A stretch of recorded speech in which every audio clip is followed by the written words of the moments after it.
Yeah. All right. It's 5 o'clock. I'm going to call this meeting of the Community Development Committee to order. We'll start with a roll call.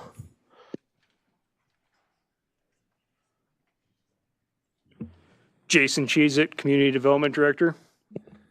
I'm Ken Witt, the County Administrator. Ryan Shirley, District 13.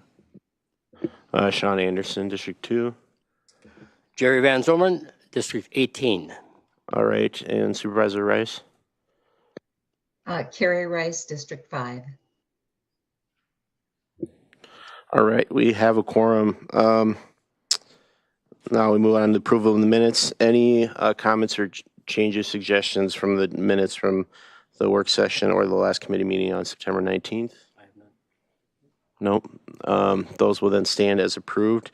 And now we go to public comment. I ask that you keep your comments to 3 minutes or less because there will be a lot of comments tonight. And then I also ask that if you have a comment on anything that is having a public hearing, so the first 3 business items on the agenda, that you wait until that specific public hearing. Otherwise, now would be the time to talk about anything on or off the agenda besides those 3 items. Anyone want to comment on anything besides the 3 public hearing items? Any general public comment? No. All right. So for the first agenda item, that application has been withdrawn on the 16th. So we are going to be skipping agenda item 1, the comprehensive zoning ordinance change in town of Star Prairie. That application has been withdrawn, so we'll not be reviewing that tonight.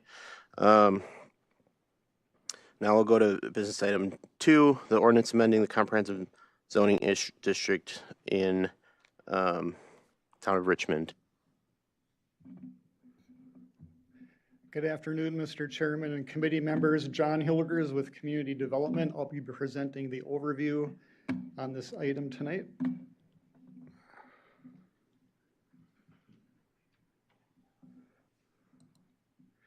And the first public hearing deals specifically with a rezoning application in the town of Richmond. The applicant is Semstone Ready Mix LLC. The property owner is Roberts Concrete. The address is 1139 County Road G in the town of Richmond. The request tonight is to rezone the property of 115 acres from R2 residential to R1 residential with a non-metallic mining overlay district.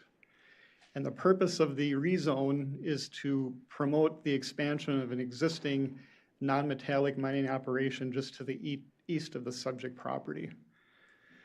Just to clarify for the committee and residents tonight, the rezoning application is being reviewed to assess whether the proposed request is consistent with the town's comprehensive plan. If the rezoning application is approved, a separate conditional use permit would be required. This would be a separate hearing process that would be heard by the Board of Adjustment, and that process would collect comments regarding the specific mining operations and proposed reclamation plans. So again, the hearing tonight is to just measure the request against the comprehensive plan. Specifically, what is a comprehensive plan? Basically, it's a document of both the town of Richmond and St. Croix County. It's designed to guide future actions of a county, city, or town. It basically consists of goals and objectives and maps that portray the future vision of that particular jurisdiction. In this case, it would be the town of Richmond. The plan document provides a guide in making decisions for our committee to help make decisions regarding land use and rezoning requests. And real quickly, we just included the definition of non-metallic mining in your packet. It consists of 3 different components. It talks about operations or activities meant to extract from the earth of mineral aggregates or non-metallic minerals such as stone, sand, or gravel. It also potentially includes the use of mining equipment or techniques to remove materials and may include drilling, blasting, excavation, or grading. It may also include processes that are related to the preparation or processing of the minerals, including stockpiling, blending of resources, and crushing, screening, or dewatering. Real quickly, we'll just look at the location map. The 5 parcels, the 115 acres, are shown in the outline in yellow.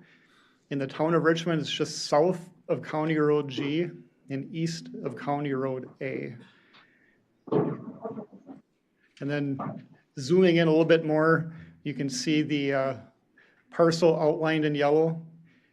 95 of the 115 acres were formerly a golf course. The bottom 25 acres, as part of this request, has been used for cropping. You'll see some of the existing mining operations to the east, south of County G, and then there's a larger mining operation north of County G. And then we have scattered rural development, residential development, and then a residential subdivision just to the west of the subject site. Real quickly, we'll take a look at the existing zoning map. The subject parcel outlined in blue, currently zoned R2, as is the rural subdivision. The existing mining activities are zoned R1. You'll see an area of green just to the south of the property. That's property owned by the U.S. Fish and Wildlife Service that's zoned under conservancy, and that area includes the 10-mile creek and surrounding natural areas. Just a reminder, non-metallic mining is allowed as a conditional use in the R1 district, so hence that's the reason for the rezoning request tonight. Other uses allowed in the R1 district include all agricultural uses and residential development at a density of 1 unit per 10 acres. We mentioned the comprehensive plan earlier and what it is.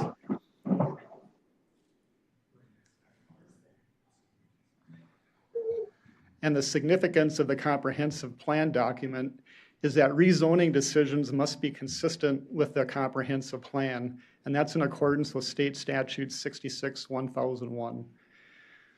So we're going to take a look at the Town of Richmond 2023 comprehensive plan, which was adopted last year.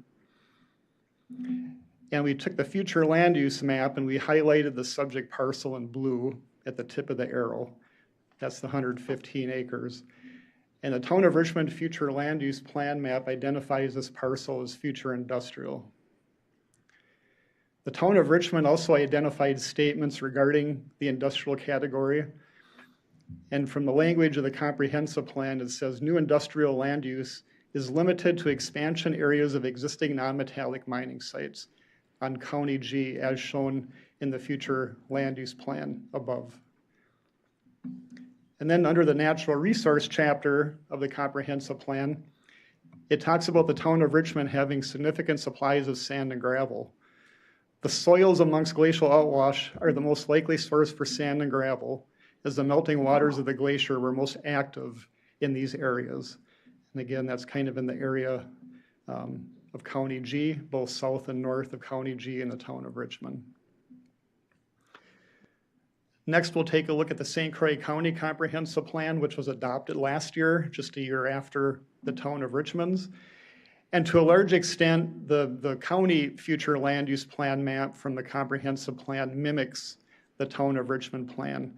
The towns have significant autonomy in dictating and looking at future land use and where they want different activities. So to a large extent, we did copy the Town of Richmond plan.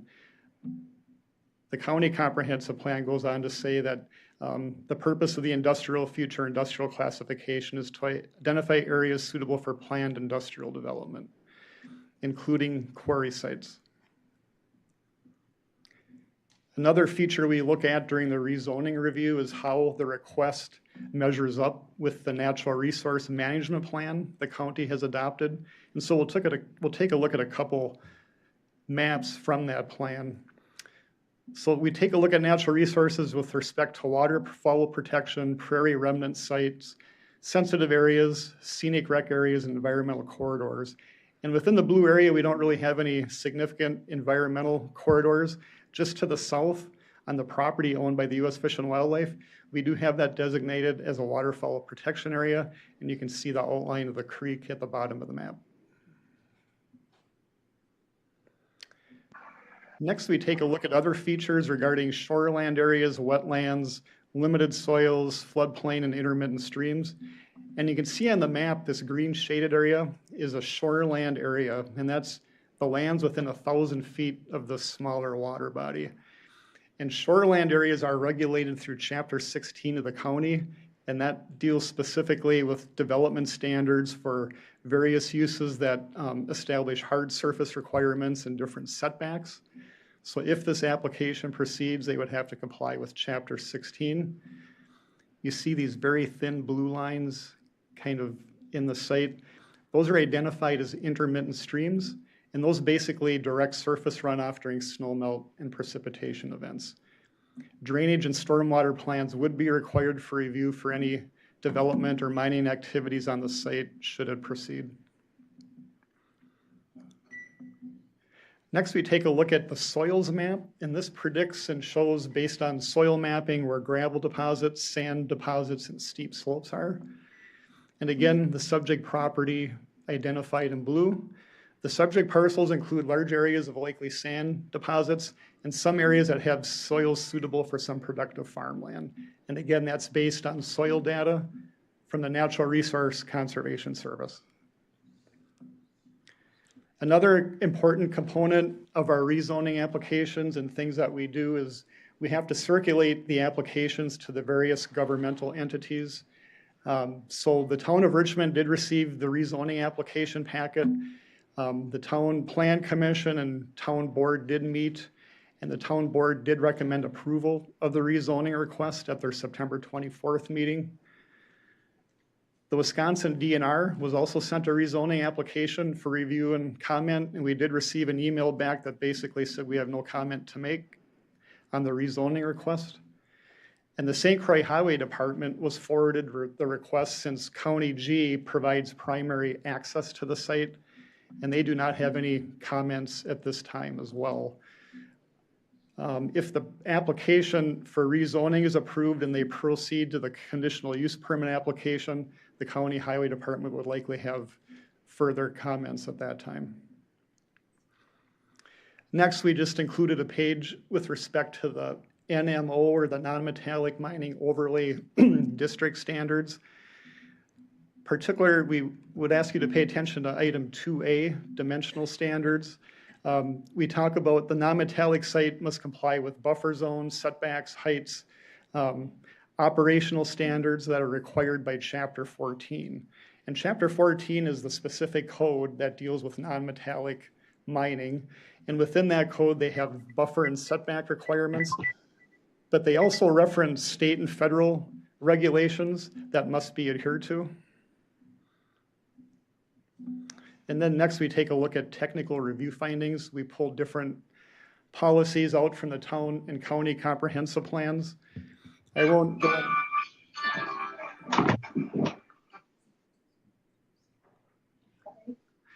won't go into detail of each one. You can kind of read them for yourself. They have been in the agenda packet since it was posted, but basically it deals with transportation, making sure that if and when the use is approved that they comply with transportation policies.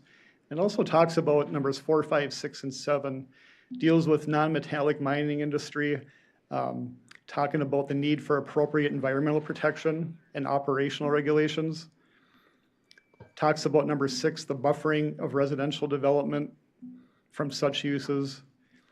And then if and when it gets to the Board of Adjustment for a conditional use permit review, they would look at the operational and reclamation details from the developer to see how they address noise, traffic, and other items.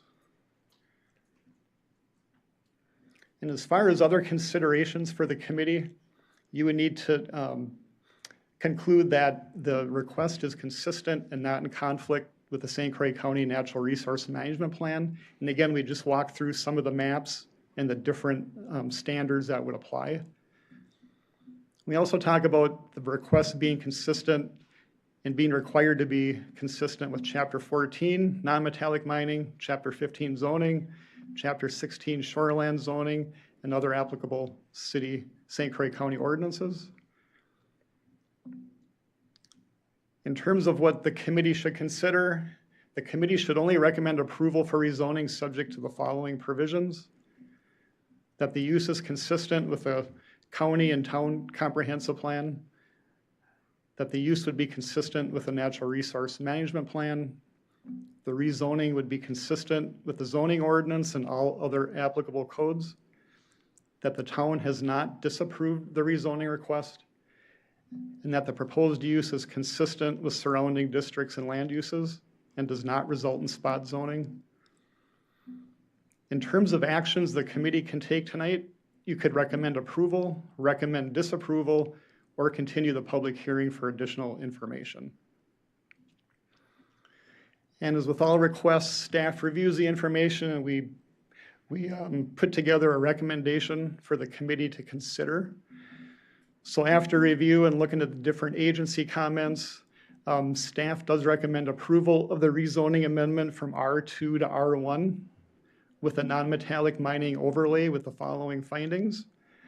That the Town Board of Richmond has recommended approval, and that the Town of Richmond and St. Croix County comprehensive plans include future land use map designations and future land use descriptions that support the rezoning change, and that the rezoning and proposed use shall comply with the St. Croix County Natural Resource Management Plan, and that the request will comply with Chapter 14, 15, and 16 of the St. Croix County ordinances.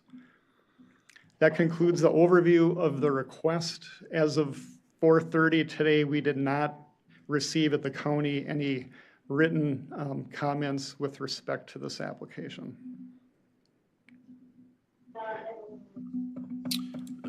Thanks, John. Yep. I'll ask Supervisor Counter if you want to mute your mic when you're just listening. That would be awesome. We're getting some background noise. At this time, I'm going to ask if anyone from the public has any comment on this rezoning request, either for or against. Any? Go ahead. Please state your name and where you live. My name is Sean Bird. I live at 1432 120th Street in Richmond, Wisconsin. And I'm here today just as requested of the neighbors. I am the expert on what it's like to live next to Semstone. People talk about Cherry Knolls and all the other sections up there. That was developed after Semstone was in place. I've been around here for 30 years working in the county. So I purchased my property next to where it originally was UTEC Sand and Gravel, before they did any of the development, before any of the berm come in or anything in place. But I purchased my property at a discounted rate because it was next to, not Semstone at the time, but UTEC had told me they may be expanding. I was friends with them. I purchased a property at a discounted rate because it was next to a gravel pit. I knew what I was getting into, or at least I thought I did. So after Semstone purchased the land from UTEC, all of a sudden, big giant berms were built up. And I don't know, they talk about buffers. What is it, an inch? Is that the buffer, you guys? Because those berms touched my fence line that they did. So there's been zero regulation, zero follow through on the county or anything like that. Semstone does whatever they feel like out there. This is what they've been doing. But I don't say anything, you guys, because I bought my property next to a gravel pit. That was my choice, knowing that they were zoned that way. So there's zero buffer, whatever you guys are laws, regulations, that looks great on paper, but that paperwork and all those ordinances and all that fun stuff you guys have written down doesn't apply out there at that property because it literally touches my fence line, the Semstone berm that they built, okay? Noise. They're in there all hours a day, early morning, night, doing their operations. Do I complain? No, because I bought next to a gravel pit. My fault, bought my property at a discount. The dust. There is a significant amount of dust that comes out of there every day. I even designed my house with sound dampening, with spray foam, tighter windows and such, just to avoid the dust. It's still a constant problem, but I bought my property next to a gravel pit. My responsibility, my fault, okay? That's why I don't complain. I don't call the county about the lights, the after hours operations, or before hours operations. I don't complain because I took that choice when I purchased my property. I am a little concerned about the operations and the wells in the area. My background, I have an environmental science major. I have a minor in hydrology. I'm a soil tester, a master plumber in the state of Wisconsin, and also a licensed Wisconsin pump installer dealing with the DNR.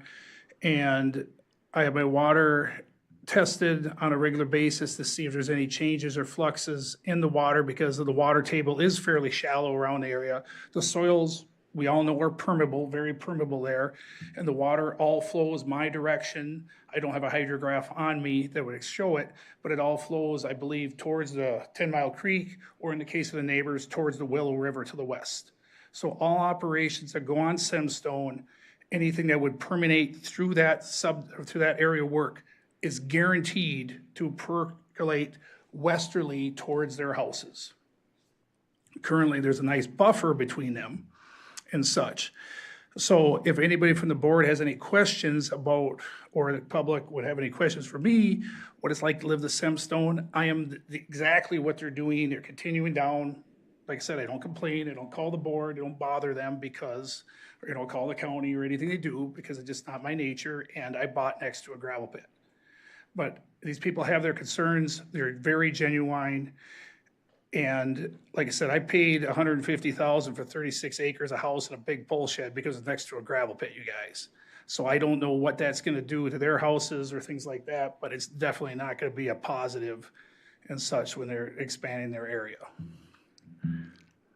And that's what I have to say. So if you guys have any questions or anything of that nature, anybody wants to know what it's like, just ask me. I mean, can they ask me questions or?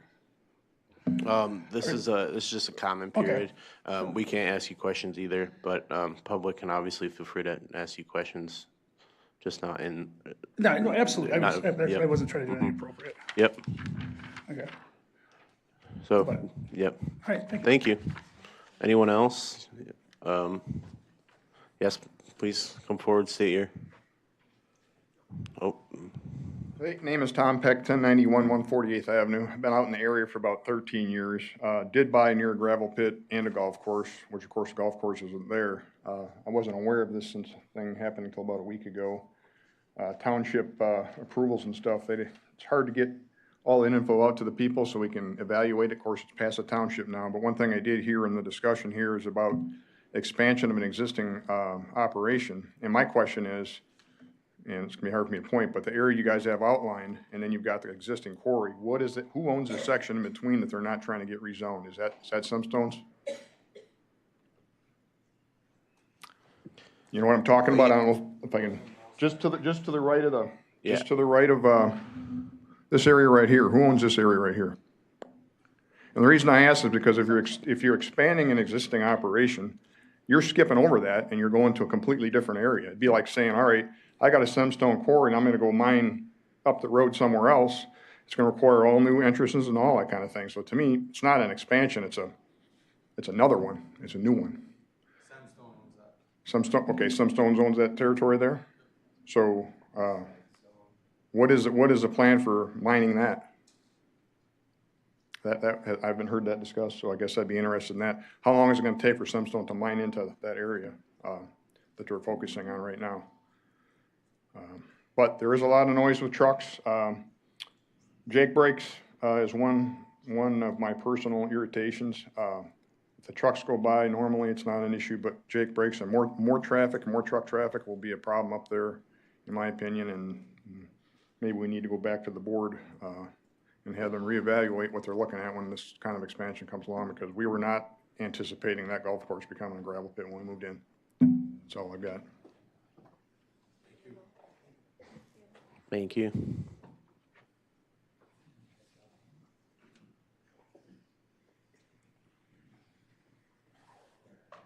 Good evening. My name is Rob Peterson. I've lived in that area for 27 years. I was the first one down there.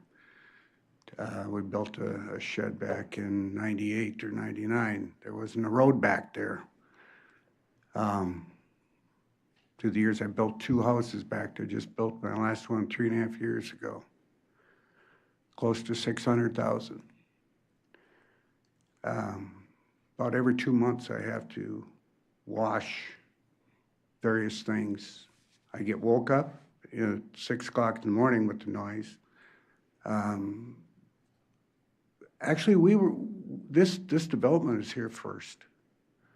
We went, there was a beautiful golf course there. And that ended, but then Semstone bought. I was told by different people that, Rob, you'll die before they do anything with that. Well, I hope I don't die tomorrow. The noise is terrific. It's the dust and noise is absolutely terrible. And that is where they are now. You come another eighth of a mile in, you're on top of these people. And the last person that spoke, he's over 1,000 yards from where I am. And he's complaining. This was stopped once, a few years back. And you know why they did it, because our buildings are going to be half the price of what we built them for, unless they want to reimburse us for them. You guys have a lot of power, and you wouldn't want it. So don't let us suffer this. Thank you.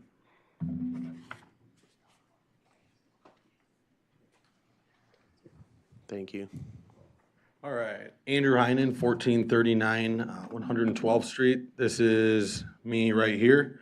And then sitting there is my wife and our neighbor Joe as well. We've got 3 kids at our house, 3 kids at their house, so that's 6 of them. Putting a berm right here, number 1, safety.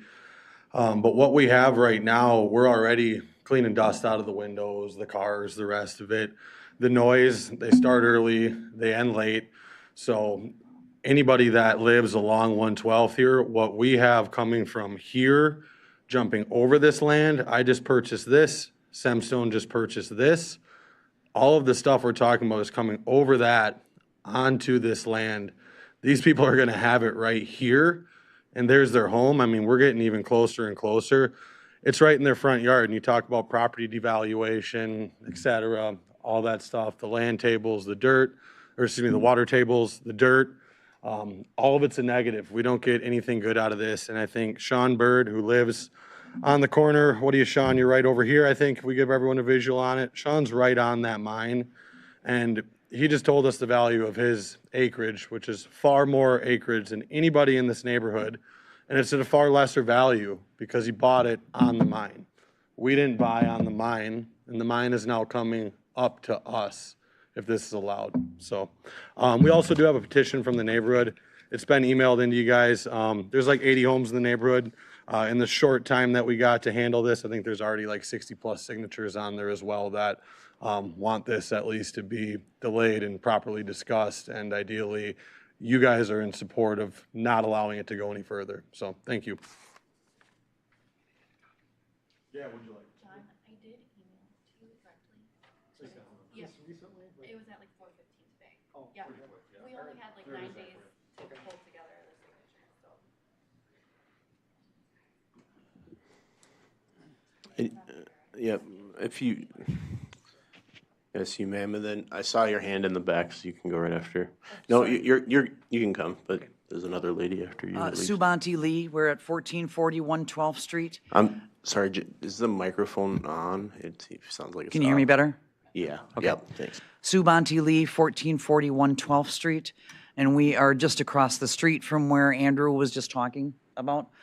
We were in that cul-de-sac there, so we bought 4 years ago. We have not been in this neighborhood long, but I've been around New Richmond my whole life. We've always known that Semstone has been there, but they've always been on the other side of County Road G.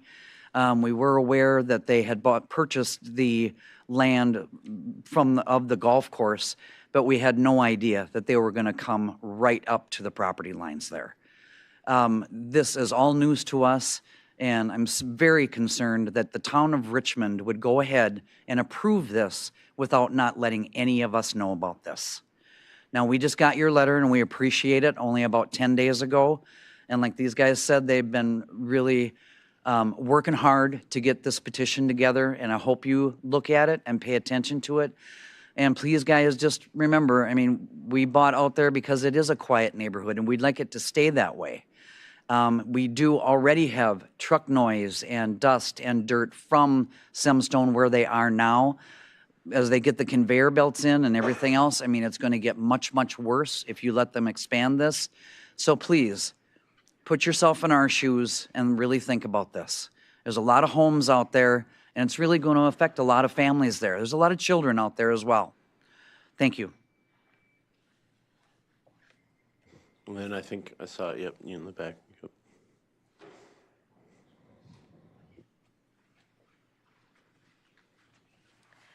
My name is Sue Curtis. I'm at 1101 37th Street, and I wasn't planning to speak today on this. I was planning to speak to be here to support the manure changes to the amendments there. But in hearing this, I felt compelled to speak. I'm glad that we have people here. I had not looked at the agenda, so I did not, as fully, and I should have, that this was on there. So it is a big concern. I'm speaking for the waterfowl protection area, the U.S. Fish and Wildlife. That's just south of that area. We spend a lot of time there. My husband and I drove to that area many times to spend time in the quiet. For over 20 years, I drove from Burkhart to New Richmond. I would take County Road G until it became very unsafe. And I ask that you rethink the expansion of this, especially with the new developments that are here and the new developments that have come in. It really is not consistent for this area to develop this Sunstone as a larger facility. When we think of the big picture about protecting our watershed and thinking about the future of St. Croix County, I think it's important that we put a pause to this and we allow for more input from the community. This is a big, significant change, and it would mean a lot, I think, to the people that have already spoke. So thank you. Appreciate. Thank you. All right. Anyone else want to speak either for or favor? Thank you. Yep, Spirit, please step up. Make sure the mic's working this time. Yeah, I can hear it. All right, I'm Tom Abishan. I live on 109th Street, and I understand that you're not capable of asking questions, but I have a question that I would like to ask that you can follow through on as a part of this review. The biggest concern I've got right now, and I echo the sentiments of everybody that's been here right now. I'm a late night owl. I stay up until 2 in the morning. I can hear the equipment when I'm trying to go to sleep. It's running constantly. There is a significant noise issue. We have a very well insulated house. Independent, doesn't matter. My concern and my question to you is, I would like an assessment of the tax revenue that'll be generated from the acquisition of this property versus the equity drop that we will have on all of our homes in the surrounding neighborhood. And this will happen, I guarantee it. So I want an assessment of the property tax revenue that'll be generated versus the impact to our home values. Every single person in this room will have an impact if this goes through and is pushed. I would like to get that answer from you guys. You're the only ones that can give that to me. So I appreciate that. Once again, Tom Abishan, 109th Street, 1437. I know you can't ask questions, but I want to know where we're sitting from that standpoint. Appreciate it.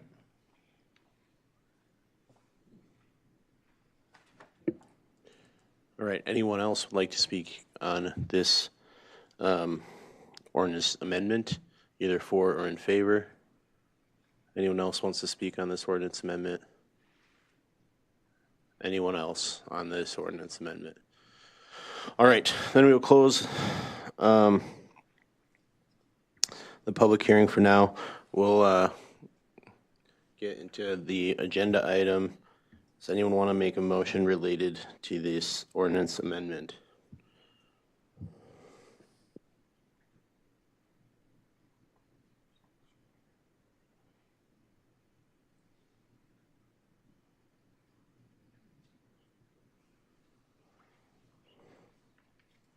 I see Supervisor Rice with her hand up. So Supervisor Rice, go ahead. I just feel that there's sufficient concern that's been expressed by the public. I want to go back here and looking at the presentation that we just received. And one of the options before us is to, I'm looking back at this. Essentially, what I'd like to do is send this recommendation back to continue the public hearing for additional information. Supervisor Rice, do you want to send this back to the town, or do you want to just continue this at the county level? I think it needs to go back to the town, specifically to address some of the questions that have been raised in the last one. I think that is something the town of Richmond needs to address. All right, so do you want to make the motion then that would do that? Because I agree with you. Okay, I'm probably not wording this very elegantly here. I move that we take this proposal and send it back to the town of Richmond for further consideration. Then we table this until they review it again. Yes. Okay. Do I have a second? Yeah, Supervisor Van Sumeren. Thank you. Anyone have any, now that that's on the table, any questions for John? Sorry, I can't call on the audience at this time. Go ahead, Supervisor Shirley.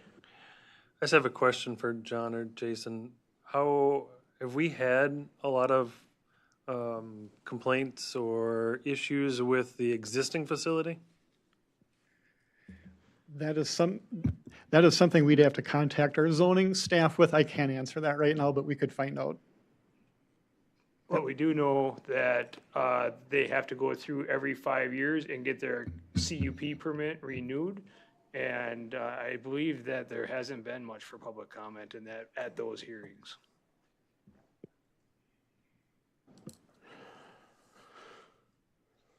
So, yeah, go ahead. I think our tabling this for a period of time would give us a chance to check into that also more, and I think that's probably what we should do. Yeah. If I knew we could complain, I sure the hell would have. Yeah.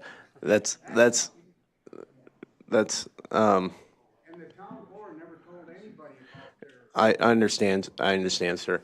I appreciate that. I really do. I understand. I see that for sure. Mr. Chairman, Yes. can we suggest that the motion read to postpone this request to the either December or January Community Development Committee meeting so that it's date specific so Yes. that we don't have to re-notice the request because we did notify about 40 people and that as part Yeah. of this. Yeah. For more town input Yeah. and for more thorough review of the existing file for the operation. Yeah. Does anyone want to make a motion to? I would suggest January to table until January, or to amend it for a date certain.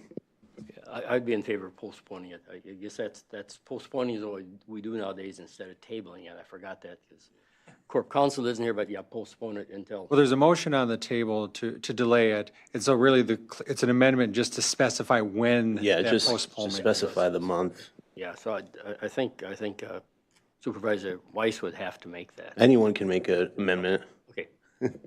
Then I make an amendment that we amend this so that it be postponed until the December meeting. All right.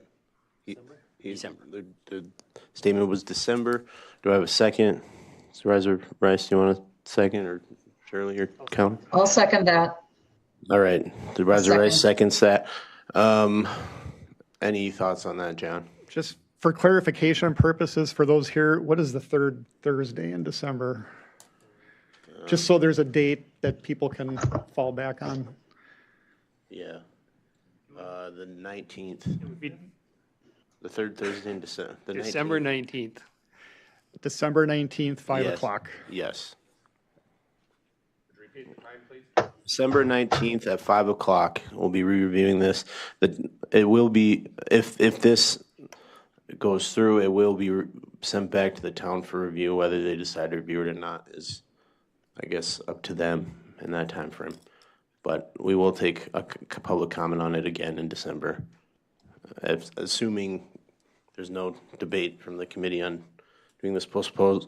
I guess let's first vote on adding the date certain to December. All in favor of amending this for specifying the December meeting, signify by saying aye. Aye. Aye. Any opposed? No. All right. So then, back to the main motion. All in favor of tabling this till as amended into the December meeting, December 19th at 5 o'clock, signify by saying aye. Aye. Aye. All opposed? And that carries unanimously. Thank you. And I appreciate all the public comment. Like I said, we will take public comment again in December. It will go back to the town for review. They will choose whether to review it or not. I would check their schedule for sure. Thank you. We really appreciate the comments. Thank you for listening. Thank you. We'll now move on to business item 3, an ordinance to repeal Chapter 11 animal waste storage facilities and recreate Chapter 11 manure storage facilities of St. Croix County Code of Ordinances. I do understand, and I did see that there was a lot of concerns with the timing of this. That was not intentional, just happened when this revised ordinance deemed to be ready. I would suggest that we do the review now, we take public comment now, but we delay the vote on approving this at least until December, as it is the middle of busy season for a lot of farmers right now. But is Tim here to go through? Sorry, Mr. Chair, I'm doing minutes and stuff. So at the September meeting, staff brought back a completed draft that included the changes from the August meeting. Those have been incorporated in the clean version of the ordinance in the packet. Just to summarize again, the changes with this, the title of the ordinance is actually changing from animal waste storage facility to manure storage facility. The ordinance also has limitations on mixing of non-manure or non-processed water waste into the manure lagoons or the manure storage facility. So for like industrial waste, pesticides, and antibiotics, for example, because the DNR currently allows 10% and that to be blended. And so, but that is something that we can be more limiting, I guess would be the proper term, and that because we would be restricting them from being able to blend that stuff in. Also, it requires nutrient management plans for the acres in that are underneath that plan. Some of our new operations that we're seeing and that are saying that they've got a fairly large amount of land underneath their new nutrient management plans. But however, we still see higher phosphorus levels increasing because the hauling or the transportation of the manure and that costs money. And then also in that having temporary stockpiling rules, and that's according to NRCS and that 318. Which and basically says that there's temporary stockpiling allowed of manure and that in the shoreland areas, but it's not long-term storage. And so that just has to do with water runoff into surface waters mainly. And then the other change in that is that nutrient management plans would be submitted on SNAP Plus. You know, with our land and water staff, we've only got 3 people that are reviewing nutrient management plans. We've got about 45,000 acres underneath those plans in the county. And so SNAP Plus is the state software program for doing these. And then all the plans are in the same format. So it really creates a lot of time efficiencies for our staff for reviewing those plans versus having, 30 different farmers submitting 30 different style of plans. And so that is really the summary of the changes to this. But I'm open for any questions. Go ahead, Supervisor Shirley. How does this affect if we delay the vote for another month. I mean, when do you typically get in the most? I don't want to delay this and then have our farmers working on a SNAP plan and then it's going to change on them. Usually early spring is when we do a lot of the nutrient management plans. Right now, they're wrapping up the 2024 plans because they're getting the actual amounts of manure and stuff that were put on the properties or the land. And that next year, they'll be doing future guidance and that for how much should be applied to the land. So in other words, as far as timing, again, I will agree with Mr. Anderson and that it was not intentional to make it in the October month here, just how it was going along. So you can take and postpone the public hearing and that, or even table it if you wanted to consider it again November, or if you want to kick it out to January, February, that is an option as well.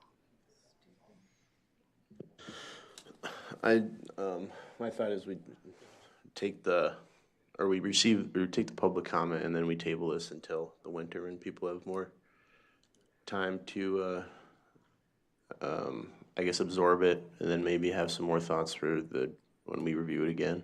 Does anyone from the public want to comment on this ordinance at this time? Otherwise, we can obviously take your call. Yes, sir, please step up and.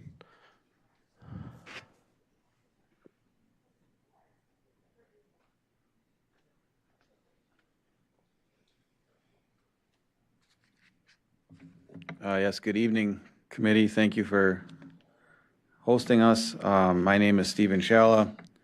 I'm one of the family owners of Bomaz Farms, Hammond, Wisconsin, Pleasant Valley Township. And, yes, okay. All right, I'm gonna goof it all up. Yeah.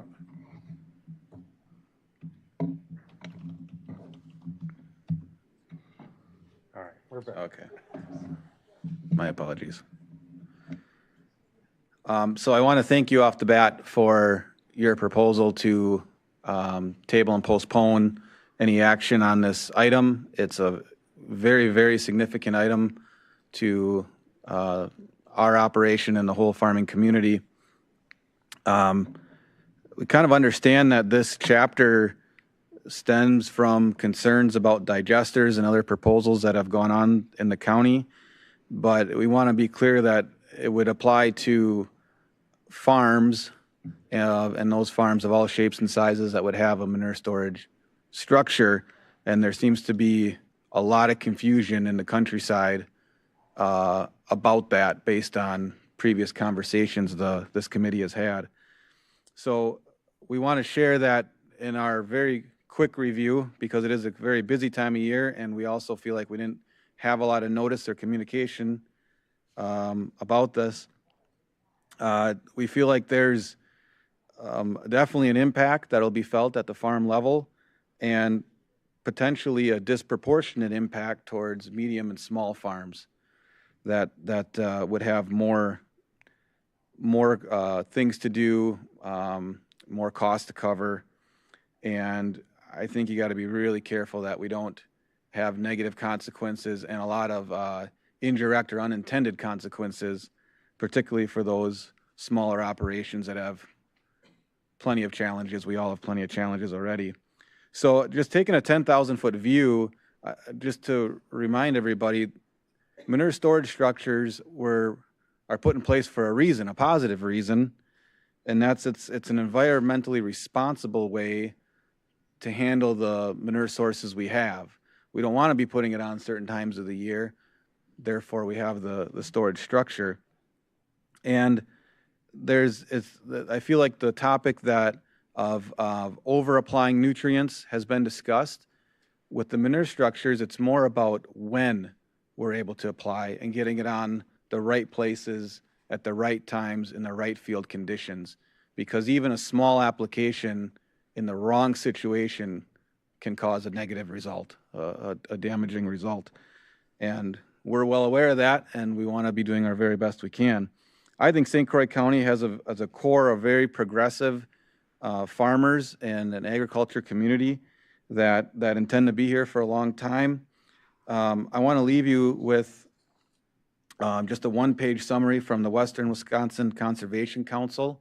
It's a group of farmers that are working to be even better environmental stewards, and they're able to do some really cool things and do it through incentives, do it through collaboration, not do it through regulation. I would also just share, you may not be aware, the dairy industry nationally, the United States dairy industry has made a commitment to be carbon neutral by 2050. It's a substantial uptaking that we're excited to work towards, and that's going to continue to push things forward, and we're going to be a part of that. So again, I just thank you for being willing to pause, take some additional comment, really understand the full implications of what this chapter means, and we want to keep working that St. Croix County agriculture is seen as an asset, not only economically, but also from environmental stewardship. So thank you for your time. I'll give this to Jason for your reference. Thank you. Thank you, Steve. Yes, go ahead. Thank you very much. My name is Celeste Cobrell. I live at 870 Strawberry Drive on Lake Malibu in the town of Hudson. So I actually have a question. I don't know if you can clarify it, but I've been at the previous meetings of your committee as you've been developing this proposed Chapter 11 Manure Storage Facilities Ordinance. And I recall some discussion saying that the trigger for it applying to farms was 999 animal units or greater. So it would not apply to farms of all sizes. Has that been changed? That's how Tim Steiber explained it at a previous committee meeting. So and what Tim said, well, I'll go over it then. What Tim has said at previous committee meetings is that what this ordinance does is it codifies at the county level the already existing state statutes and regulations that already apply to CAFOs, and that CAFOs are complying with them, and there had not been any pushback from CAFOs. The other thing that it does is it applies the same standards to manure digesters and makes it clear what kind of authority the county does have that would apply to manure storage by manure digester facilities. So I think it's important that you get some clarification. I mean, unless it's been changed, it doesn't apply to farms that aren't CAFOs. I did submit a written comment and brought a print copy. I didn't include an attachment that is a timeline for water quality events in St. Croix County in my email, but I've got physical copies here. I would urge you to not delay too long on this, because particularly if you look at this timeline, you can see there are pretty frequent incidences where there are impacts on our waterways in St. Croix County from manure storage and handling. And they're negative environmental impacts, and all the water flows downhill. I live on Lake Malibu, as I said. That is at the end of the 70-mile-long Willow River with a 182,000-acre watershed that's dominated by agricultural land uses. We just had a Lake Malibu Association members meeting on Tuesday. It was attended by Carrie Reese, by Tim Steiber, by representatives of the City of Hudson and the Town of Hudson.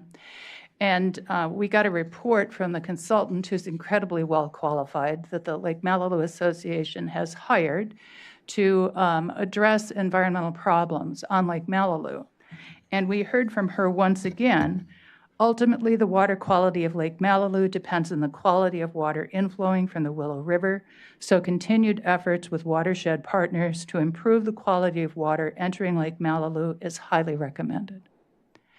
We see this proposed Chapter 11 Manure Storage Facilities Ordinance as exactly that kind of watershed partner effort that we support and that we want to go forward and see put into place. So please don't delay too long, and please do adopt this ordinance, because it's important for everybody who wants and needs clean water in St. Croix County, and that's every one of us. If you take a poll, you go to a meeting and you say, hey, everybody here who wants dirty water, raise your hand. Nobody does it. You ask who wants cleaner water, everybody says yes. Thank you.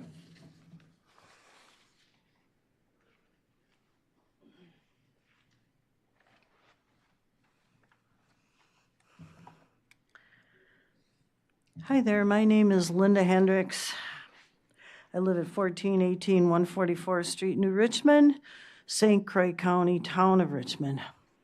I am asking you to please support the positive changes to the Chapter 11 Manure Storage Facility Ordinance. We need more local oversight as the Wisconsin DNR does not have the funds or personnel to do it. I am aware that the county issues permits for CAFO manure lagoons, so it's within your power to advance these changes. I'm very concerned with our watershed, and here are the reasons why. Years ago, while walking at Mary Park in New Richmond, there were signs up by the beach stating no swimming, E. coli present. We saw these for multiple years. Finally, now the beach area is closed down and has filled in with overgrowth. You can see the algae growth in the water there. I saw a woman once letting her dog swim and retrieve in the water, and I remember thinking, that's not a good idea. Remember, that is a section of the Willow River which, like the St. Croix, is also impaired. Recently, Dave and I went to eat at an outdoor bar and grill on the north side of Lake Wapagasset in Amory. There was blue-green algae right in front of the deck area, and we were subjected to nauseous odor the entire time we ate there. I then found out that Friday Creek and the Balsam Branch run into that lake. My guess is farm runoff and phosphorus is the culprit. On a personal note, we have had high nitrates in our well water for years now. We live 12 miles west of Emerald Sky Dairy. After buying my new house in 2001, our nitrates readings were only 7 milligrams per liter. The last 6 years, our readings have been reading as high as 17.1, and now we are at 13.7 milligrams per liter, still above the 10 milligrams per liter that is considered safe. We've had to install an RO system to be able to drink our water. Water is a resource that must be protected. It is not an issue that can be brushed aside to help Big Ag. You cannot drink money. Thank you for your time.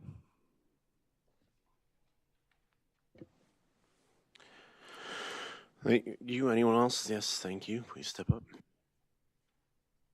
Hi, I'm Erin Tomasic with Dairy Business Association. I have written comment here. I apologize for not getting it in earlier. Can I give that to you, Jason? Yep, I'll just have a copy for the file. Okay, thank you. Obviously, I didn't submit it on time, so one of the things that I just want to reiterate that we're asking, Step forward a little bit. that we are asking for is we appreciate that you're willing to pause on this. In other counties that have relooked at their manure storage ordinance, we have actually gotten to sit down with a handful of people from the committee, the land and water conservationists, and farmers at the table, and really have an open conversation about what you are adding and what you are changing and what that actually looks like on the farm and asking for. So we are just asking, obviously, as this all came about, I had gotten calls and emails, farmers who couldn't be here tonight that are feeling very passionate about this because they are in the field right now. But they want to be a part of this. So if we can delay this after harvest to allow more farmers to provide input on this and proposing this roundtable discussion, I think that would be very, very helpful. Thank you.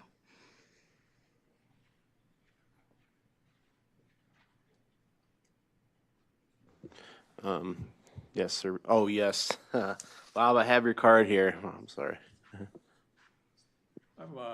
I'm Dan. Oh, you're Funk. not, but you're Dan. Yeah, I'm sorry. Dan, yeah, I didn't fill out a card. I realized that as soon as you started walking up. That's my Town of Warren resident since 2000. I just want to speak in favor of the proposed changes to make community digesters abide by the same rules as CAFOs. I just checked the nitrate level in the municipal water supply for the Village of Roberts, and Town of Warren surrounds the Village of Roberts. For 2023, a 7.3, as the lady mentioned earlier, the limit is 10. Village of Roberts is, the normal level is 2, and Village of Roberts stands alone as the highest of the area communities, River Falls, Hudson, Baldwin, New Richmond, and Hammond, having that high nitrate level, and it has been rising over the years.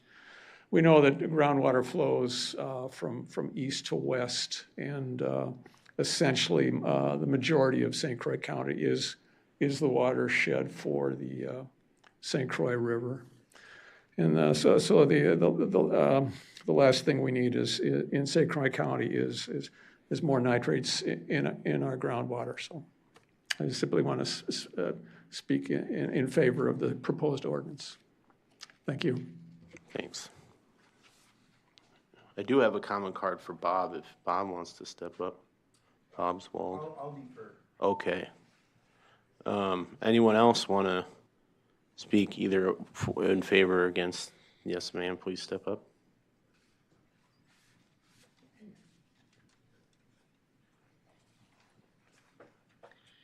Good evening. My name is Virginia Drath. I live at 1541 County Road O in Emerald. And first of all, I'd like to thank you for your ongoing work for protecting our water at whatever levels that includes. And my statement is more of how manure has touched my life in the since 1973 when we moved out to the country.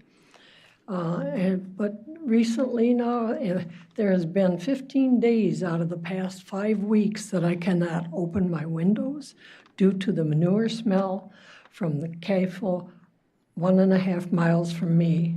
If it isn't blowing in my way, the manure odor is blowing in someone else's windows and doors.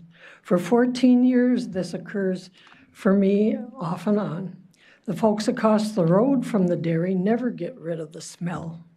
The town hall across from the dairy had a nitrate level of 25 this past spring.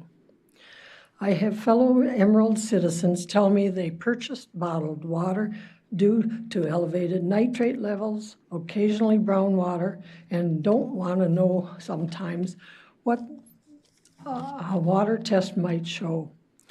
I keep water test kits handy for anyone who asks, and UW Stevens Point Lab is cheaper now than Colfax, and I encourage them to share their result with St. Croix County Land and Water Department. One of the last manure spills I saw about 3 years ago in a creek had dead fish and the appearance of root beer floats on top of the water, moving along to join the South Fork of the Willow River. I support the proposed changes to the Chapter 11 manure storage facilities and any protections that you come up with, because this has been an ongoing thing in Emerald Township and other townships too. And this is a public health, not a political issue. The faucets on my sinks say hot and cold, not Democrat or Republican. Thank you. Thank you. Anyone else would like to speak in favor or against this ordinance amendment? Or this ordinance? No, not amendment. Yes, please.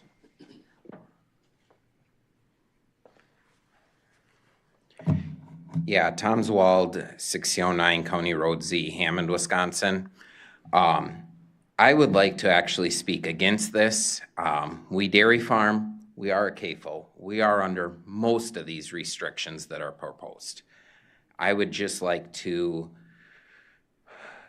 caution, there's a few high red flags that I look at. And when I've listened to every testimonial from the county department, there is more and more red flags that go off to me. Everything from, we heard staff members say, I need the electronic version. That is not something even DNR requires. They don't want to have to make us get it out because it is not their job or their responsibility to micromanage the farm. Their job and their responsibility is to make sure we're checking the ordinances, checking the boxes. And what they're proposing, as he said in what, I believe it was the September meeting, he said, if I've got the electronic file, then I can play around with it. That's my job. My job is to figure out what works best on my farm, not the bureaucrats sitting in this building. That is my job. If I do something wrong, they have, by all means, should call me out on it. I am at fault.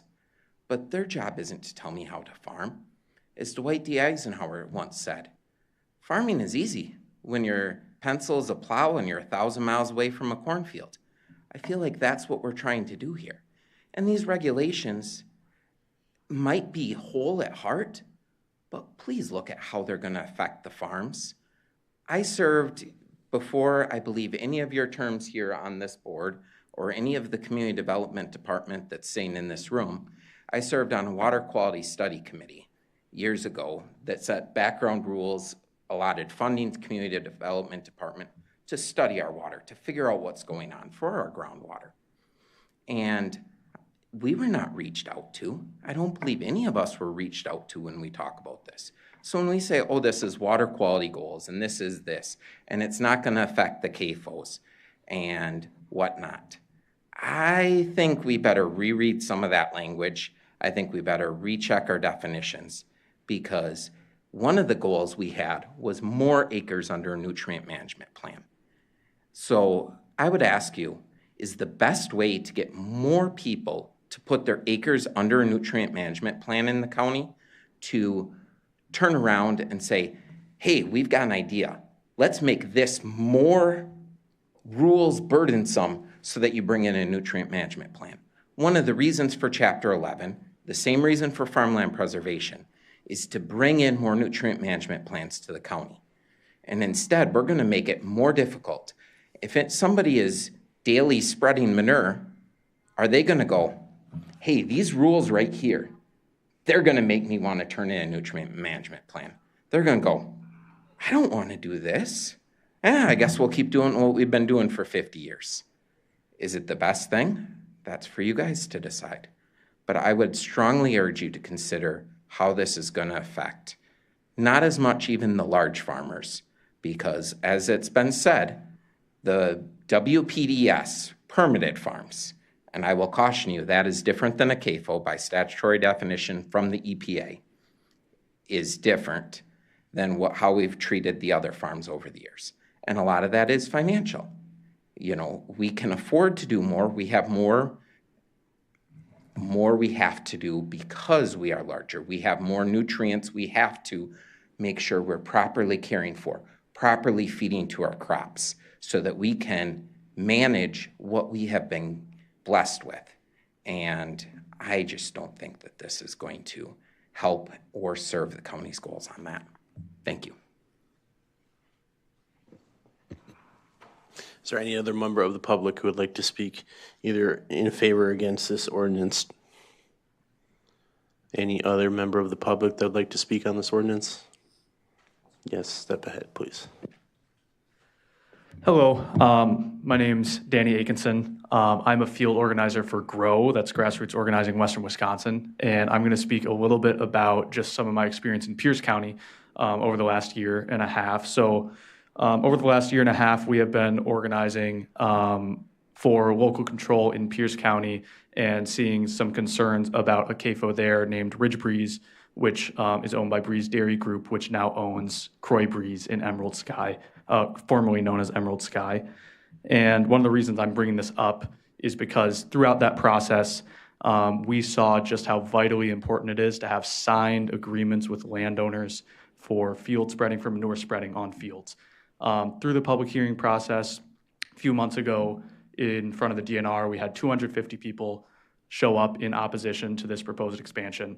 And through our research and preparation and in preparing for that public hearing, we found that there were several hundred of acres listed that were falsely listed on that nutrient management plan.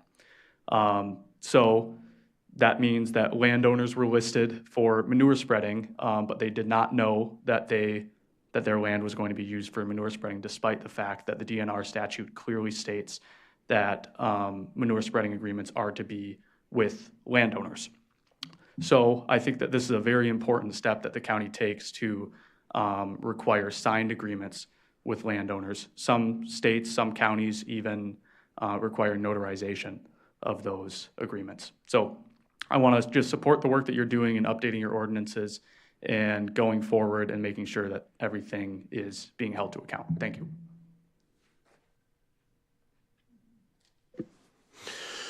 Any other member of the public that would like to speak on this ordinance?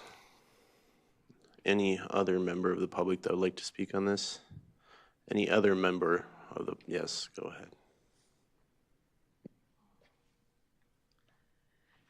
Kim Dupre here, Marine on St. Croix, Minnesota, former Emerald resident for 20 years. Where do I start? Let's see. I'm a farmer's daughter, granddaughter, great-granddaughter, so I know where my food comes from, also where my water comes from. But I also know that local control and oversight is always better than a one-size-fits-all statewide approach. Now, St. Croix is really unique here. I lived here for 20 years. In its proximity to the Twin Cities and the urban sprawl you all guys have to manage, you got a tough job sometimes. It's a very diverse landscape with small towns, suburban developments, small acreages, small, mid-sized, and even large farms. And with a population of 100,000 people, and everybody in your county drinks groundwater, half of the population, 45,000, utilize 17,000 private wells. I can't believe you guys have that many private wells. 2,000 of which, at the last report that was a couple years old, are over the nitrate standard of 10 parts per million. And that puts you in the top 5 statewide for nitrate contamination per the Wisconsin Groundwater Coordinating Council. You already have 2 impaired waterways here, the Willow River and the St. Croix. So if the current ordinances and the current practices that we all have been hearing about have been effective at protecting these waters, I wouldn't be here today. They wouldn't still be impaired. They'd be all fixed, they'd be better. So obviously whatever's being done isn't being done enough or isn't being done correctly. Adding better oversight and reporting requirements, especially at a local level where those folks who work here in community development have local relationships with the farmers, I think that would be the best as far as oversight rather than depending on state folks. Management, transparency of your natural resources is really a simple ask for any large farm. So not only are these ordinance changes, I feel, a vote for clean water for just you and your neighbors, it's just a vote for the process of local control and being able to address the issues quickly and succinctly. I'm a little nervous about a growers meeting of some kind. It makes me nervous when stuff isn't done in public. So if the farmers have concerns, I wish they would come to a public hearing with all you guys and handle it that way. I feel much more comfortable that way, that everything gets out into the open. And it's not that we're telling people how to farm. I think we're telling people that things aren't right yet. We still have issues. What can you do to help us? How can we all work together? And so that's what I think is the important thing. So I encourage everyone to start paying attention, get on board, and have the discussion, and let's see if we can't make St. Croix County a really great place. You have a lot of challenges here. Thank you. All right. Yes, please.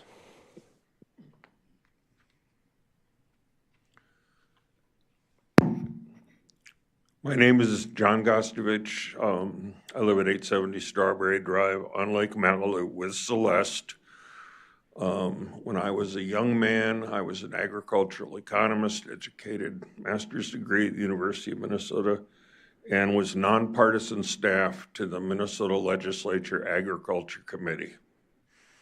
Worked for Democrats, worked for Republicans. And in the old days, everybody got along very, very well because they cared about rural Minnesota, they cared about farming, and they cared about keeping the farmers in the little towns that supported them healthy.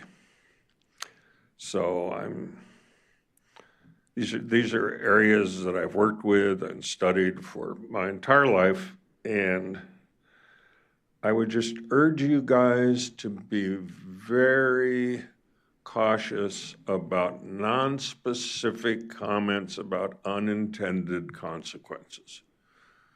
Of course, if you adopt an ordinance and something that you didn't anticipate happens, well, then you can amend the ordinance. But you've had wonderful hearings on the proposed changes for the manure storage and manure digesters. You guys have supported it from the get-go. You've improved it by asking questions and making comments. And no small farmers have submitted comments, because by the time you've got 1,000 animal units, you're probably more technologically sophisticated than this county is. By the time you've got 1,000 animal units, you're not farming the way your father farmed or your grandfather farmed. To require farmers to do better reporting, to require the reporting to be electronic so it can be shared, stored, utilized, and manipulated. This is the way the world works today.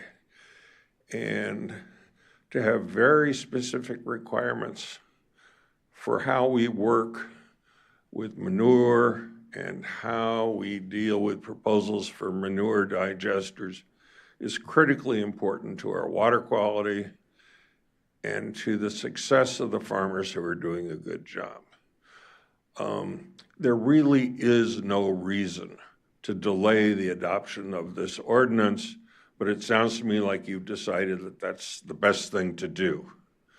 But please, if you're going to have discussions with farm organizations, with farmers, with folks that are milking lots and lots and lots of cows, please involve the public in all of those discussions, because we all deserve stuff that's based on facts and data. If we're imposing costs on the farmers, let's see what those costs are, how they work, and how we can mitigate that.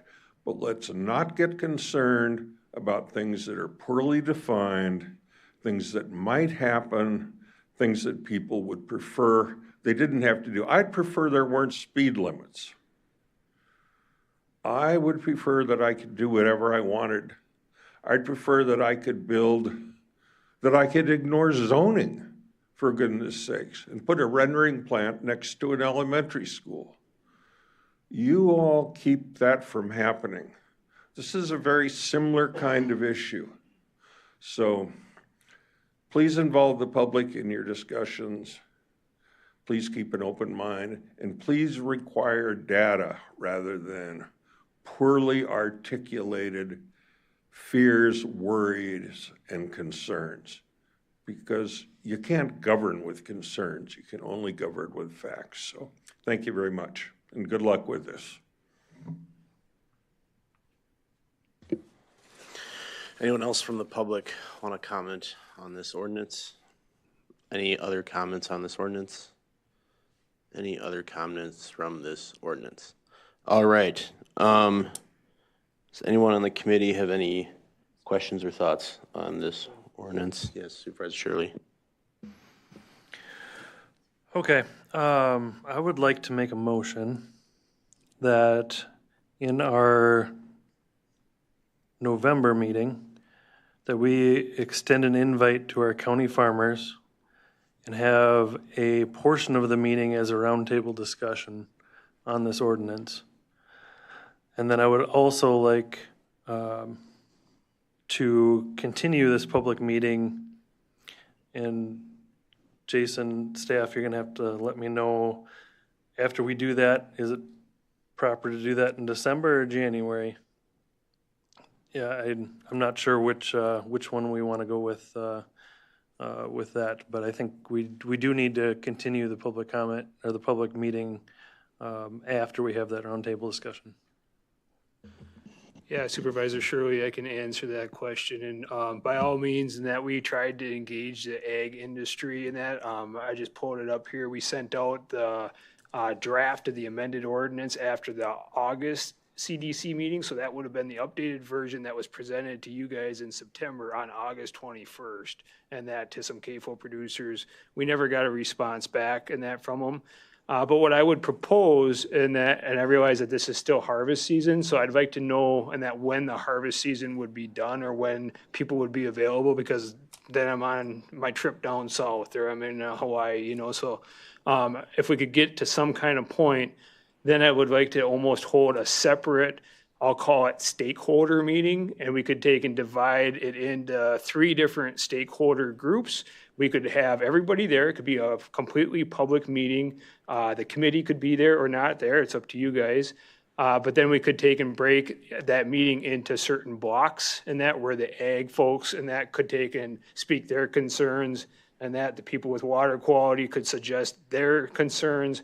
And really, in that we'd want to see what are you suggesting for the ordinance, you know, and that what do you want to cut, and that so that's not just public comment, but really what are the changes that you highly support and not, and then we could provide that as a report back to you at a meeting, and we could maybe come to a draft that everybody agrees on, or that, or at least is close to agreeing on. So there's only a couple issues, and then you guys could act on it.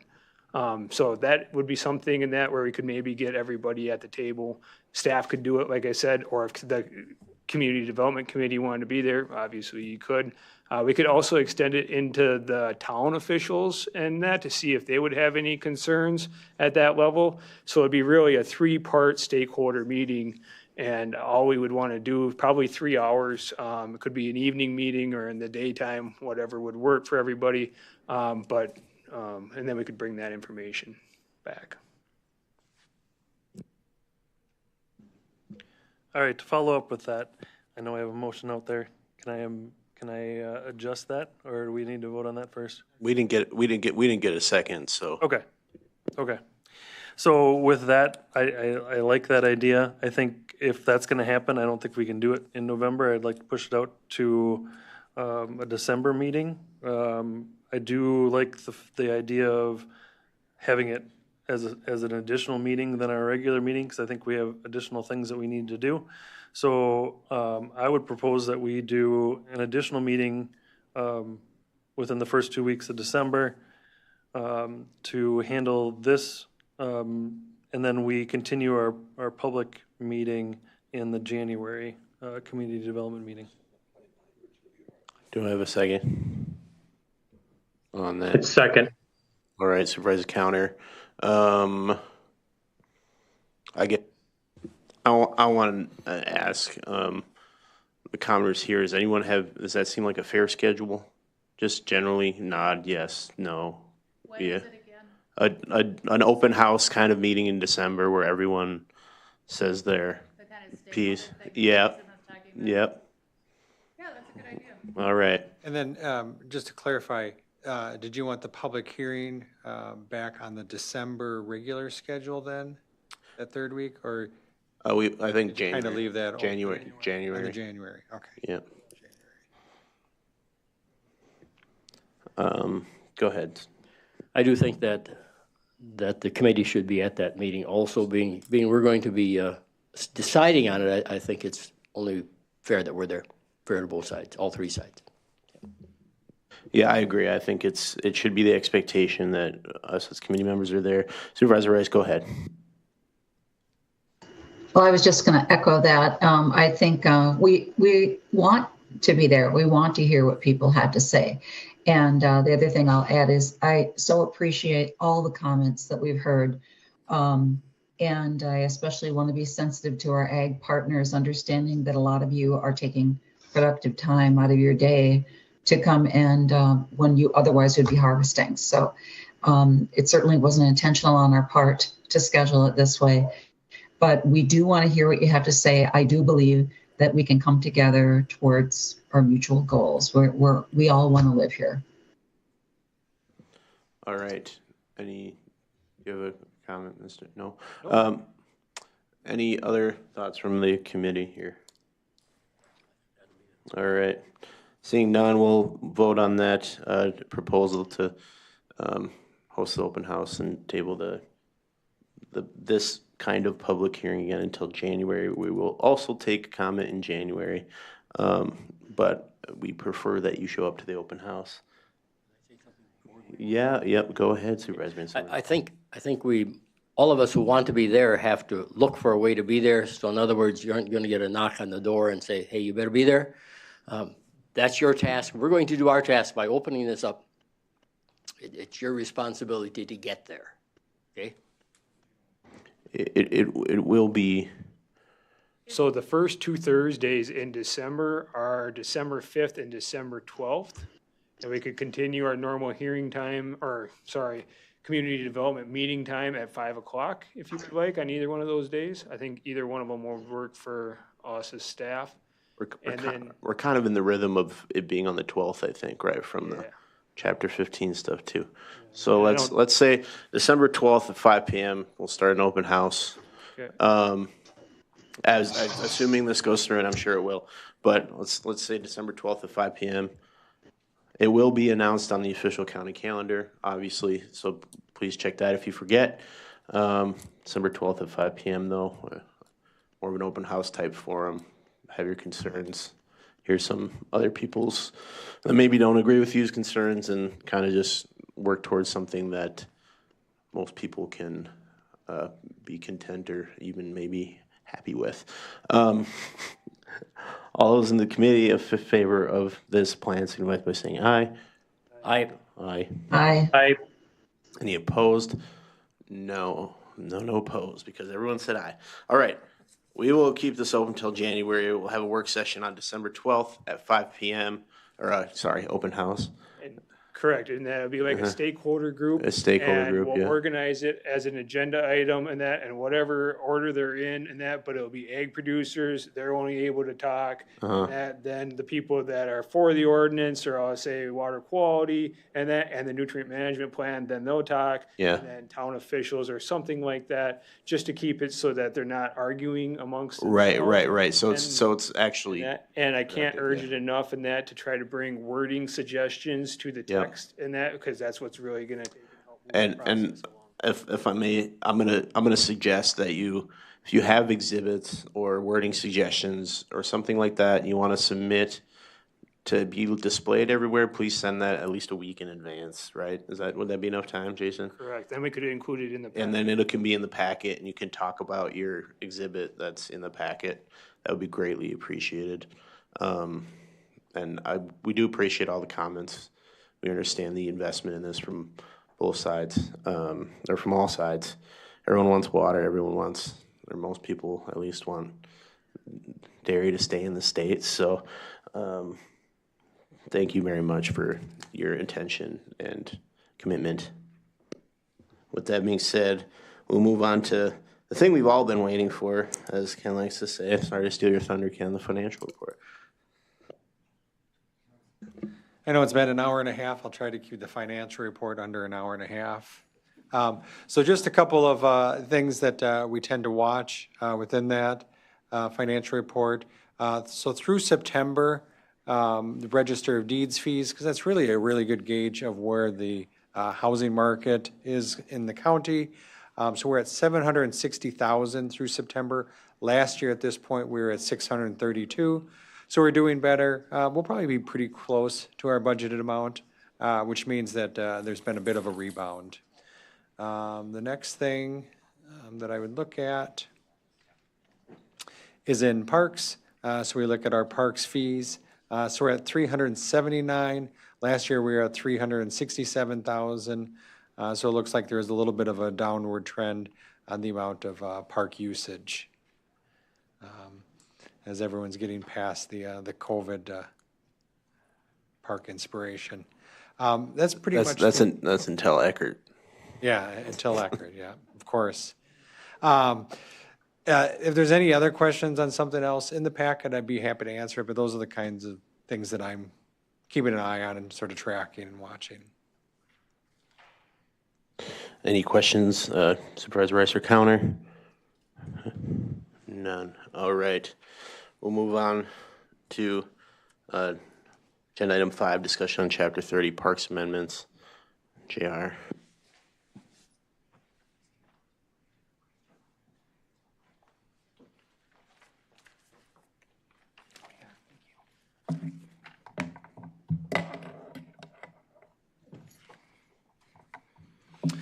Good evening, Mr. Chairman, committee members. I'm J.R. Ballard. I'm the park administrator.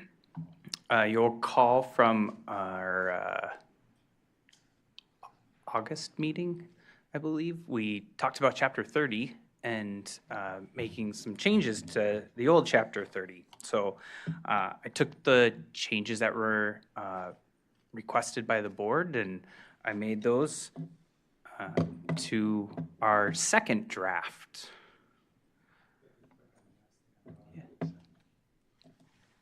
Thank you. So the first change, Supervisor Van Sumeren had requested that we change department to Parks Department. I did make that change in this new ordinance. I know that Supervisor Shirley, you had mentioned about making community development. I did not make that change. I can, however, I was trying to stay consistent with the other ordinances in community development, and those other ordinances usually call out the department that they deal with. So if you're okay with that, I will keep it Parks Department. Okay. Next, page 2. Commercial photography and filming services. As you'll see, we had talked about really defining the individual and family photography and separating that from the true commercial photography, such as commercials and business photography. So I did go in and make that change to definition M.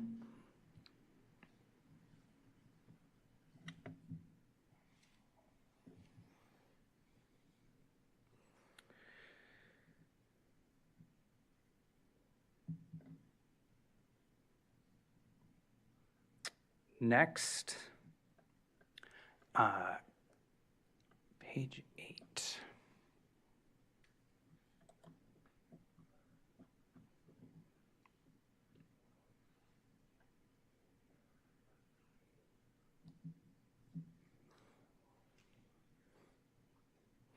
I changed the word foraging.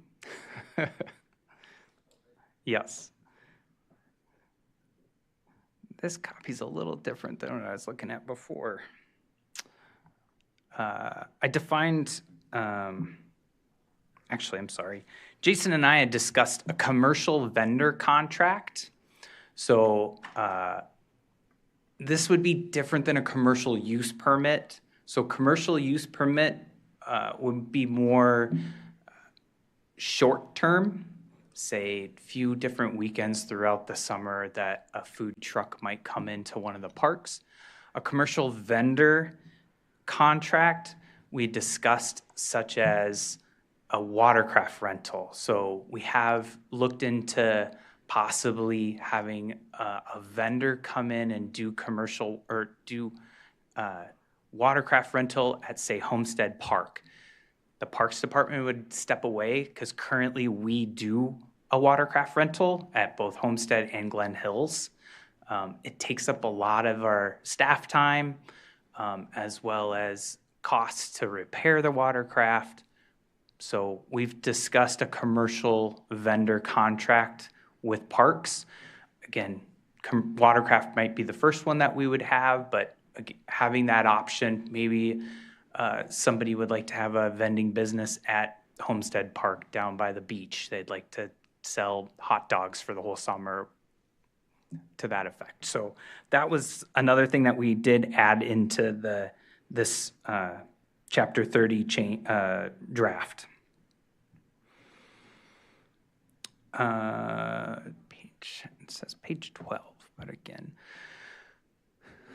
Supervisor Rice had mentioned horses and horseback riding. She wanted more clarification. I went and looked at that definition. I'm hoping that Supervisor Rice could give me a little bit more on that of what she was looking for the changes in horses and horseback riding.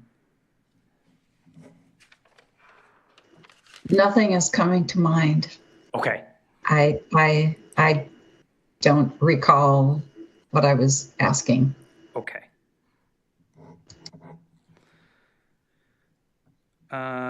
Number 5 I have on my list was proper disposal shall not include flushing or throwing waste products into a park-maintained toilet facility. I did define that and made that clear that no dog waste container, any of those dog waste or any of those waste containers go into a park toilet facility. Next, we removed the seasonal camping. Again, I'm going to try and find it here on this copy.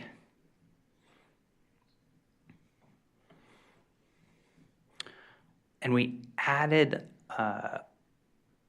extended camping. Sorry, I'm not finding it here at the same page that I had it on. So there was seasonal camping. Again, we took that out. And we discussed more long-term camping with the thought that, so extending from the 14-day period to if somebody wanted to camp for a month at the campground, that they would have that ability. If I could ask that the board gives us suggestions on things to put in there. So if we recall from the seasonal camping that we had discussed, there were things such as no RVs more than 15 years old, et cetera, et cetera. So I think we're looking for a little bit of that guidance of what direction we want to go if we were to do long-term camping to ensure that campers are keeping their campsite tidy and continuing to have our campground look beautiful.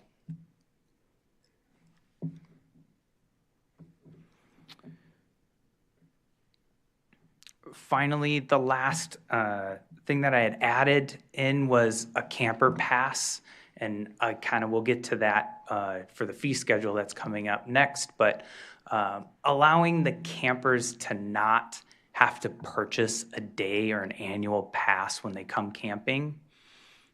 So instead, when they come to Glen Hills, it'll be included in their camping reservation, so they don't have to pay a separate $10 a night or $30 for an annual pass.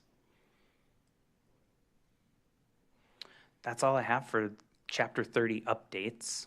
Unless the board, yes. Go ahead, Shirley. Supervisor Shirley. So you mentioned on the fee schedule about, so the per night camping would go up to compensate the difference? The average difference, I would say, is that correct? Right, we went up just a little bit on the fee schedule for camping, but it's not the full $10 a night that we were currently charging for a pass on top of their night of camping. So yes, in the fee schedule, we went up $5 for camping, but really we've been charging $10 extra for camping because we've required that a day pass or an annual pass be purchased to camp. So now, do you know how many of our, I mean, a rough idea of how many of our typical campers don't purchase the annual pass? Is it? I don't, but I can get you that number. Okay. I can All right. get that information. I mean, I don't want to discourage them from getting an annual pass on top of that, especially if their fees are going to go up for that on top, so. And I should clarify, so the thought is that their pass that they would get when they come to camp would only be for Glen Hills. So this day pass wouldn't be for them to take and drive across the county and go to Homestead Park while they're on their camping trip at Glen Hills. That would then be a separate fee. They would need to buy a day pass or an annual pass if they were going to visit a different park on their camping weekend. Their pass would be good for them to go back and forth between the peninsula side and the main use side of Glen Hills, but it wouldn't extend out to the other parks. How, I mean, this idea I just came up with, but I guess how hard would it be to say if you have a day pass or a year pass, that your nightly camping fee goes down by $5 a night, just so that we can still keep, I guess, the same spirit of like encouraging the use of or encouraging the purchase of park passes. So you're saying that if they bought an annual pass, they would get a discount to go when they come to camp per Yeah, correct. It'll be a little tough with our new reservation system that we put in place. It's really trying to get a little more hands-off and allowing the camper to make their own reservation. They pay via credit card on our system. So the verification portion would be a little tougher. Not saying it's impossible, but it might be a little tough, and that we'd have to verify somehow that they had the annual pass before they paid for their camping, so that they got the discount on their camping reservation. Is there a way to like check that as or like you have like a pass rate and a non-pass rate, and you verify the vehicle they drive? You indicate that you must have the vehicle with the pass in it as you enter the park to camp. Yes, we could do the verification when they come to check in. I just caution you not to create an administrative task that costs more than you're saving. That's true. Go ahead, Supervisor. I guess seeing our financial report with our fees down, I don't want to discourage the downward trend more. If people are going to look at camping and, well, they're raising the rates, and I usually get an annual pass anyway. So what am I getting out of that? Mr. Chair, I can add to, last year, we tried to really simplify this fee schedule, and we didn't know what the overall cost would be for the passes. And so it is a hidden fee, because you see the fee, and that's $30 or $35 a night. And now all of a sudden you get another $10 tacked on, so now it's $45 a night. The electric and water sites in that, last year we actually went from $45 down to $40.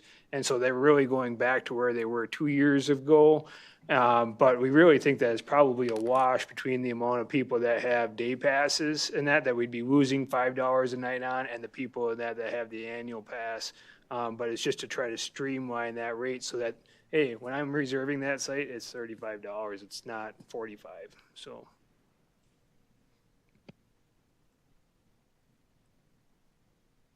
Go ahead, Supervisor Sumrin. I think that we want to be careful that we don't make it more cumbersome, that $5 rate costs us $10 to do. I like that idea of let's keep it simple, and maybe attract more people by doing that. I think we always should suggest that everybody has a yearly pass, and somehow if we could include that in my tax rate, then everybody would have one, and all the parks would be used a whole lot more. And I'm sure that Ken can do that, but we should get a second opinion on that, maybe. But anyway, I think let's keep it simple, and if that means cutting this back, I like your plan. That it makes sense to me. Thank you. Okay. I think that's all I had for chapter 30. I had my hand up for a while. Can I get in there too, please? Oh, we can. I couldn't see it for some reason. I'm sorry. Yeah, go ahead, Supervisor Counter. I just wanted to backtrack slightly in there on the, you were talking about the setting potentially an age consideration for camping units as far as for quality and appearance. And I just want to maybe refrain from using an age restriction, because there's a lot of people that have Airstream campers that are over well in excess of 30 years old that look new. I would much rather maybe consider the language referring more to the appearance and that the unit is in good condition, or another means to try to bring about what you're trying to do versus an age requirement. I agree. Okay, so we can make that change. Yes. Okay. Anything else, Supervisor Counter? or for now? No, I agree with the other things that you were bringing up, though. I think that the fee schedule, we should probably stay with the way that they have it set up right now. If they've already bumped the numbers down slightly, I understand the need for additional revenues, but if we're doing that, then maybe we need to look at all, those fees as a whole, if there's a necessity to increase. But for right now, I like what was presented. Thank you. Sure. We can continue, I think. Just transition to fee Oh, schedule? I don't know. Anyone else have comments on chapter 30? Supervisor Rice, you can unmute yourself and speak if you have comments on chapter 30. No, I like what's been proposed, and I especially like the changes Supervisor County made. All right. Sounds good. We can move on to the fee schedule. Thank you. If I could just jump in, so on chapter 30, we would look to hold a public hearing next month then, November, if that's okay. We'd like to schedule that. That's fine. Yep.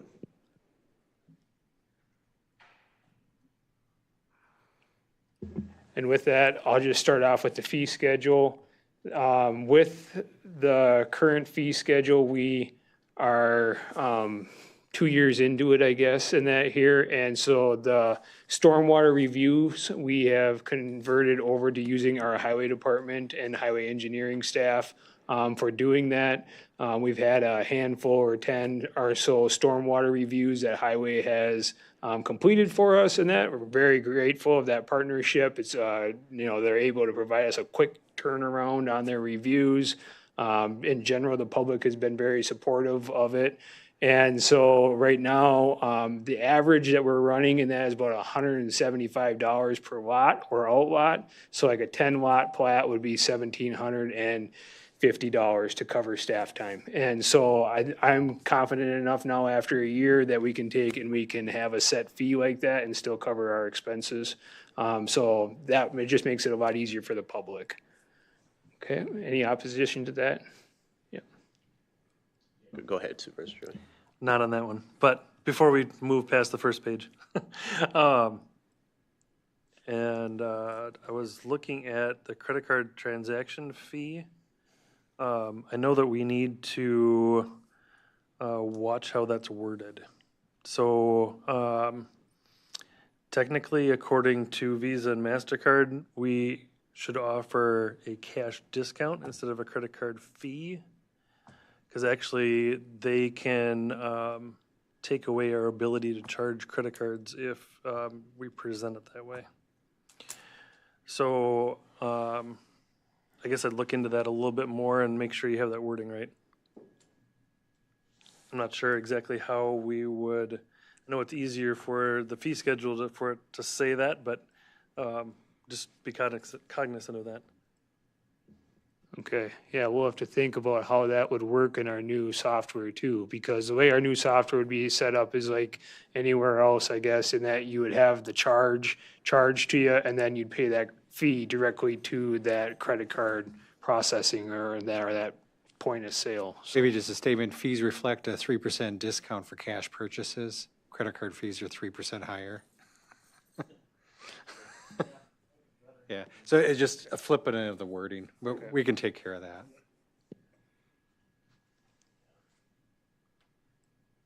okay, can you scroll down?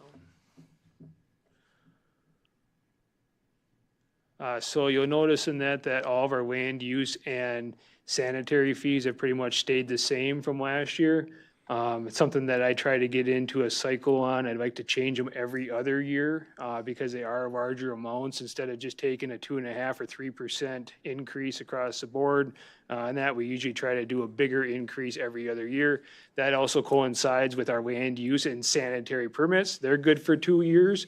And so then when our contractors, plumbers, and that are all working with people, they really are quoting the same price for 2 years. And it's just easier for them to remember what those fees are.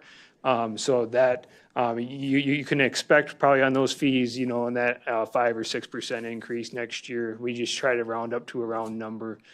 So, okay.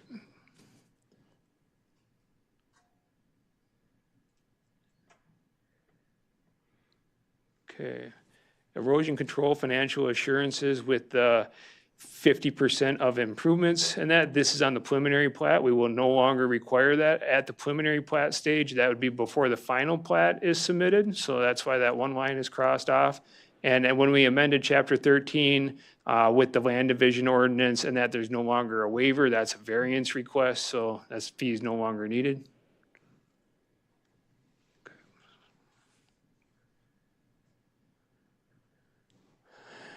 And so we're not doing the consultants anymore. So just cleared up that text. We should have the final inspection as-built review on there of 500. That has been a past practice, so that's not a new fee.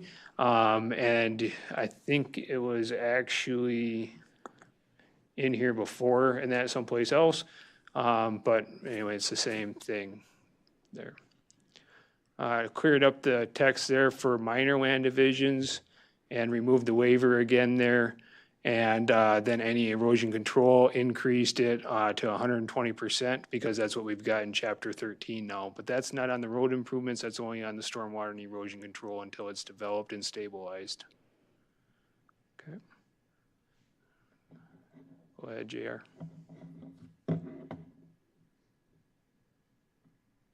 All the maps stayed the same.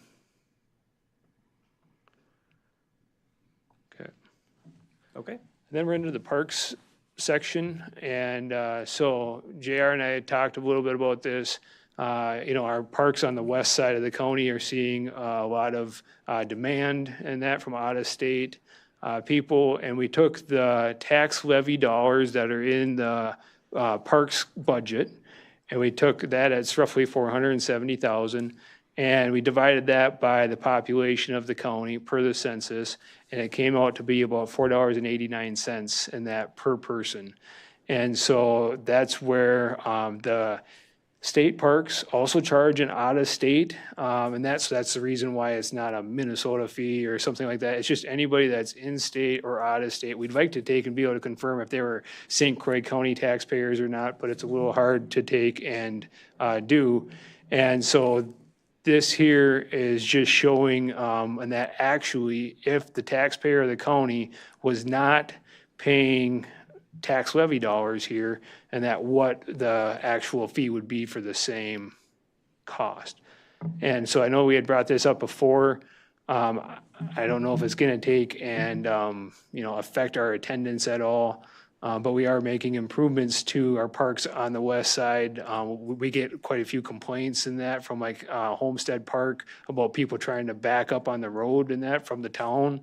We've also gotten complaints in that with Bass Lake and people parking on the road there because there's so much demand. And so we are going to have costs in that. We're wanting to expand the parking at Homestead right now and that to try to address some of that.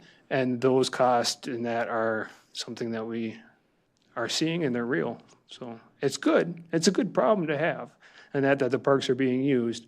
But this and that also matches the DNR's fees in that as well. I think the DNR is $13 for a daily and $35 for an annual. So this is about the same. Supervisor Connor, you had your hand up. Yeah, thank you. Without looking at this, or as careful as everything is kind of blurry right now on my screen. But one of the questions I had is, would we currently consider charging a fee structure also for some of our other parks that are access points, such as the Apple River, the county's Apple River Park off of County Road H and Old Mill Road? That gets a lot of use, and I know in past we've talked about that. Well, we aren't going.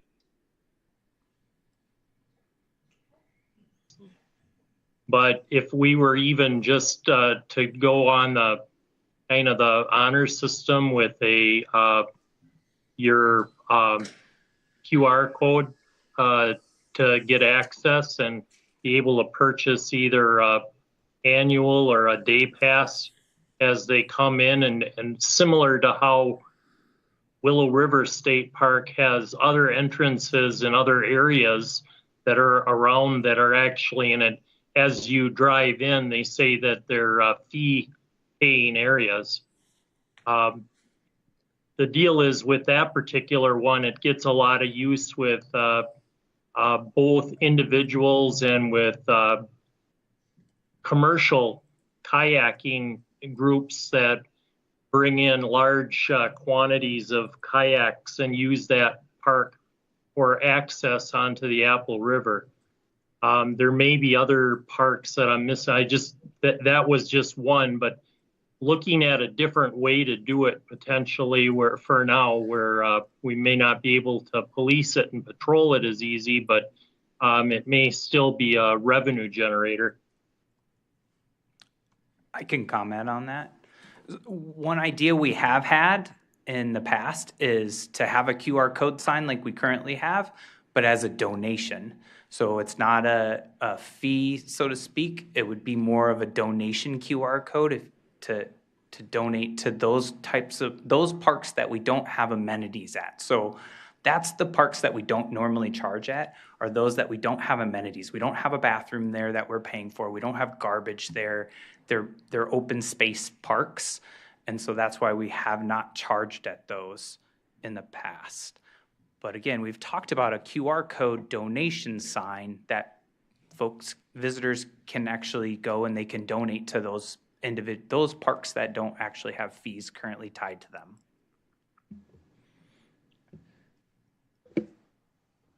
I would like to at least consider something like that because I see it as a revenue generator. And the other one is if we do have a lot of commercial entities using it, I know that the township there does also charge fees for some of the other points that are town park areas that have pickup and drop off points for licensure for commercial entities using it.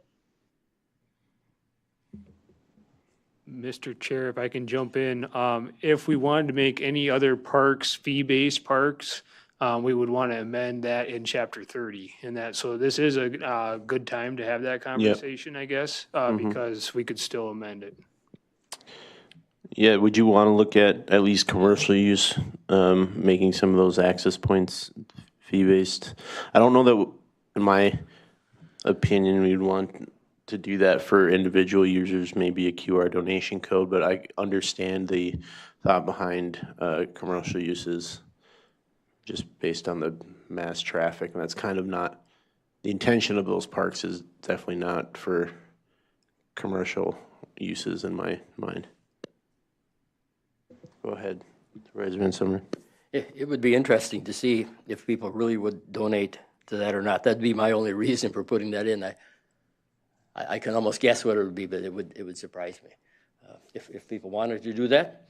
I do also have speaking. I talked with Jason before with this about charging more for out-of-state registered vehicles to park in our parking lots. As far as I know, if you drive into Minnesota as a Wisconsin person, you only have to pay. Well, a Minnesota person has to pay to park or use their their park system. I think it's kind of, what would I say? I'm trying to think of the adjective to describe charging $10 more if you live out of state than if you live in state. I would like to see that out of state registered fee the same as a Wisconsin registered vehicle fee. I will say that Minnesota has a different tax base for their parks. They get more funding than Wisconsin parks do. So I know there are parks in the cities that they're free and they have many different amenities. They don't charge anything. So, because their revenue comes from tax dollars. All of their revenue comes really from tax dollars for visitors. I know on their state parks, for instance, if you're on the North Shore, because I was just there a couple weeks ago, if you go to Gooseberry Falls which is governed by their park system, there's no fee for out of state, no fee at all. But if you go to Split Rock, they charge for it. So they do charge, but they don't charge more for Wisconsin people, but they do charge a fee. And maybe we should follow that, and if there's another way of making more money, maybe put a volunteer DR code for people want to donate to. I don't think it's going to work, but fine. Yeah. I mean, I know it's not uncommon practice for out-of-state vehicles to pay more. I've been out east and state parks there to charge differently based on the licensure of the registration of the vehicle. I'm wondering, Carrie, Ryan, do you have any thoughts or comments on this? Ryan, go ahead.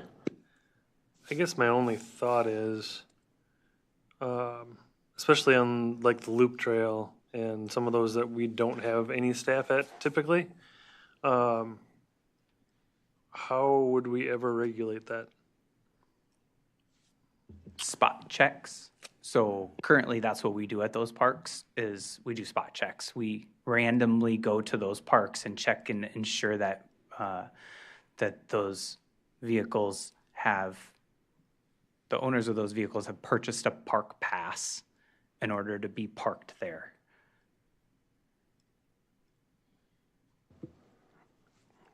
Go ahead, Terry. Okay, so I'm going to ask a Ken question.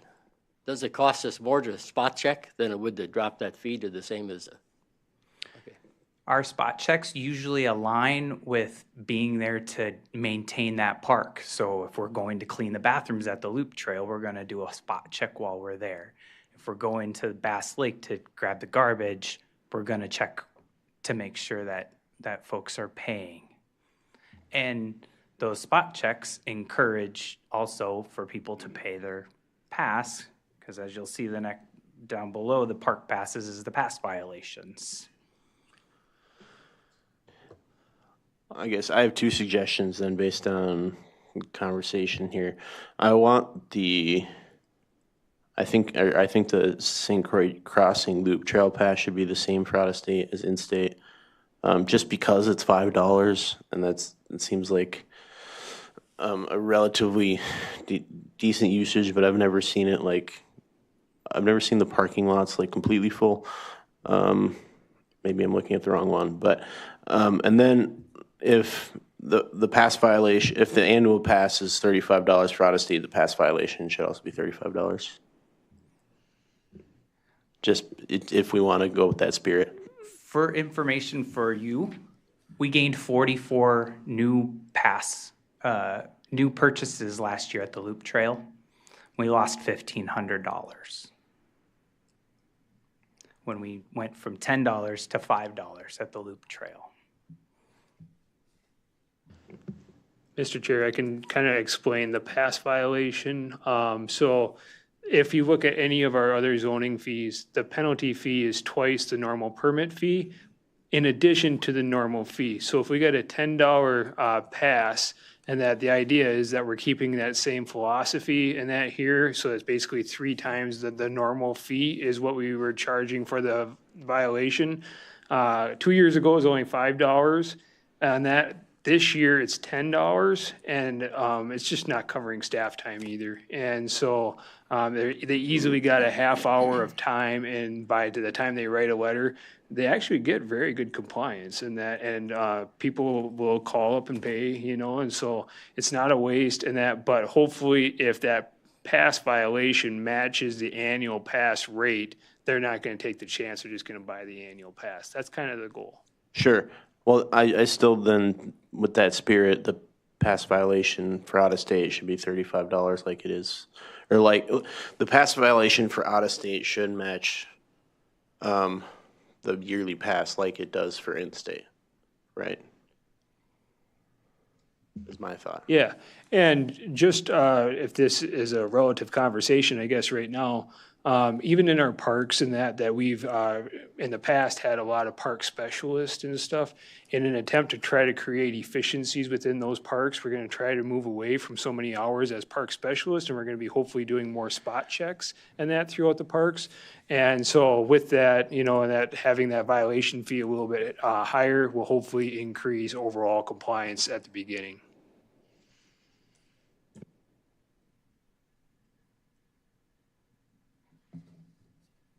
Go ahead, Supervisor. Are you saying to drop the $10 fee to $5 on the loop crossing, and then increase the fee for a pass violation to 35? Is that your? I think I'll drop the 10 to 5 on the loop crossing after hearing the discussion, but I do think that the pass violation for out of state should match the annual pass price. So yeah, increase the out of state violation from 30 to 35.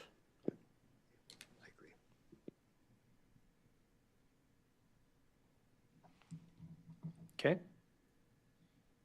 I guess this is on the agenda for approval today, isn't it? Or is this just a discussion? Yes, does not need full county board. It just needs committee support, and then it would move on. Do we have some more fees down below? Just that the seasonal commercial vendor contracts that we had discussed, I just referenced that would go back to the chapter 30 for details, because that would be something that's negotiated from the Parks Department with that commercial vendor. This again, we discussed this in chapter 30, basically getting rid of that park pass. As you'll see at the top, per night fee includes the park pass, and then changing the dollar amounts of the per night stay. I would just like to take a point out, sorry, JR, Yes. that monthly camping fee for that $810, that is the same fee that Hatfield Park currently has. So we don't want to undercut the city there, and we don't want to, compete with the private interests. So that's why that fee is proposed at that amount. And it's kind of odd because of that, but that's the reason behind it. Go ahead, Supervisor Schuman. So under the monthly, you only have it, are we only allowing them at the electrical sites? That could say electric and water, and that wherever we end up placing them, so we're still trying to develop that long-term camping area. And so eventually in that, the goal would be to have water there as well. But yes, it's for all the hookups that we have there at any given time, I guess.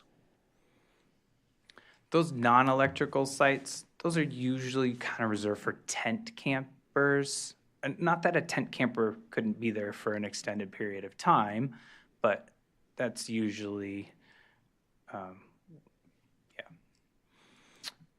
group camping, we did raise group camping rates. Again, we've discussed expanding our group camping and doing some improvements to that. So to kind of help cover those costs, the previous fee schedule, it was all one weekend was the price. Now this will be per night fee. We also increased the camper cabin rate from 90 to 125. Again, just due to the maintenance costs of the campers, et cetera. And then increased non-peak camping to $5. Again, that goes along with just all the other camping, no park pass included.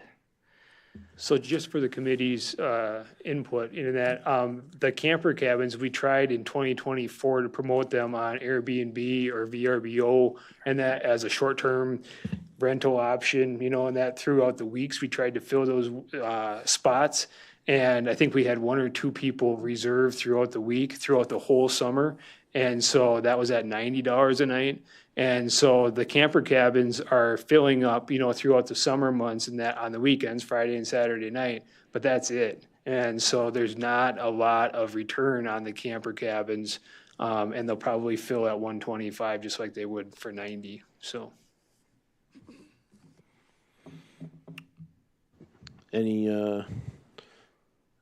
I guess, yeah, we're not closing it quite yet, but go ahead to Braven. I think the camper fees are very reasonable. I mean, if you look at private campgrounds, you can spend $100, $125 a night to park my motorhome and plug it in. So I actually think we should attract people at this. It's a nice campground, a great campground, and we really should. Supervisor Rice or Counter, do you have any other comments on the fee schedule? Otherwise, we can probably move towards a vote on this. Nothing from me. No, just the one we brought up earlier, but I think that's something we'll probably need to discuss further at another time, maybe as far as some of the structured park fees at some of the other places. But, and I understood Supervisor Van Summeren's comments regarding voluntary fees with a QR code, but it might be a good experiment too, because if we were able to bring in a fee structure that would benefit some of them, it may mean the difference. Like at the Apple River Park, we'd be able to bring in a ADA compliant portable toilet, which would help so that people aren't just going any place out there before they hit the river.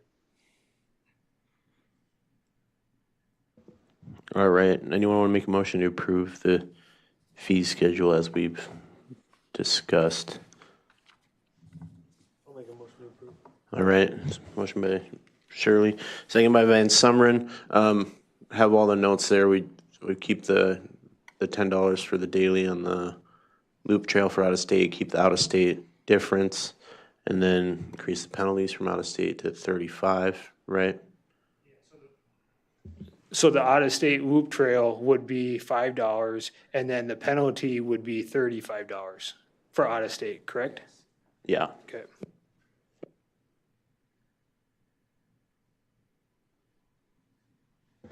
All right. All those in favor of this fee schedule, so go ahead by saying aye.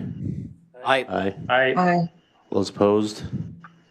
And that carries unanimously. Thank you. All right. Consideration of resolution encouraging cooperation with federal and state agencies. Mr. Chair, I can take this for a start, and then I'm going to turn it over to Supervisor Shirley. But Supervisor Shirley brought it up at one of the past agendas that he would like a future agenda item encouraging basically coordination between any federal or state agency with the county, and especially in regards to transportation projects. And so we've worked on it, and there will be an amendment coming forth in the comprehensive plan of the county. And you will have that before you at the next meeting in November. So our goal is to get it done right before the packet goes out. And that will also include the new ag census data in there. So we've got some new graphs and some new stuff. We knew it was going to be coming out soon after the county board adopted the comp plan, and it turned out it was like a couple weeks later. So it's just bad timing. And so as long as we're going to open up that amendment, we'll include both provisions in there. This resolution is more for the interim and is something that Supervisor Shirley brought forward. Anything else you want to comment on, Supervisor Shirley, before we take a motion to introduce it? I know I've talked about it for a future agenda item a few times. I think that I met with Jason and Heather from Corp Council on this resolution. I think that this is really well done in what we're looking for. So a strong stance on demanding the coordination that they need to do. According to Representative Tiffany, this on the federal level, they need to look at our comp plan, which is why we're looking at amending the comp plan to match this. So, would you like to make the motion to approve this resolution? I will make a motion to approve this resolution establishing coordination between St. Croix County and federal and state agencies. Is there a second? Supervisor Van Sumeren with the second. Any discussion? Supervisor Rice, go ahead. And you may, Supervisor Shirley, have already explained this, but could you give us a little bit more? I mean, when I read this, it seems, I can't imagine anyone who wouldn't want more coordination here. Can you give us examples or what the catalyst was behind this? Yes, so the catalyst is that there are other counties in Wisconsin that have started adopting the same type of thing. And because the federal government and any federally funded projects are required by the federal government to look at our comp plan. So when it was brought to my attention, I looked at our comp plan, and we have a lot of discussion about county level down on how we interact with the towns and villages and so on, but we don't have any language in there for how we coordinate up with the state and the federal level. So this gets us into compliance with what we should have on that. The other idea is that any state or federally funded projects, we want a seat at the table so that when those projects come through our county, then we're not only do we know about them, but we have as much of a say in them as we can.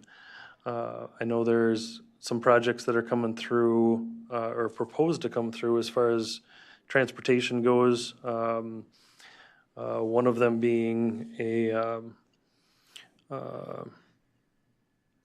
rail line for a passenger rail line that would, the grand thought is to connect the Twin Cities to Milwaukee.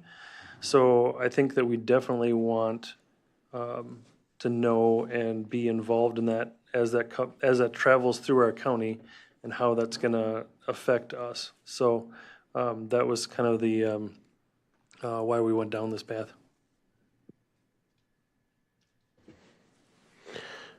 Any other thoughts on this resolution? Otherwise, we'll go towards a vote. All right, seeing none. All those in favor of this resolution, signify by saying aye. Aye. Aye. Aye. Any opposed? All right, that passes unanimously. Thank you. Now move to requests for future agenda items. Anyone have any requests for future agenda items?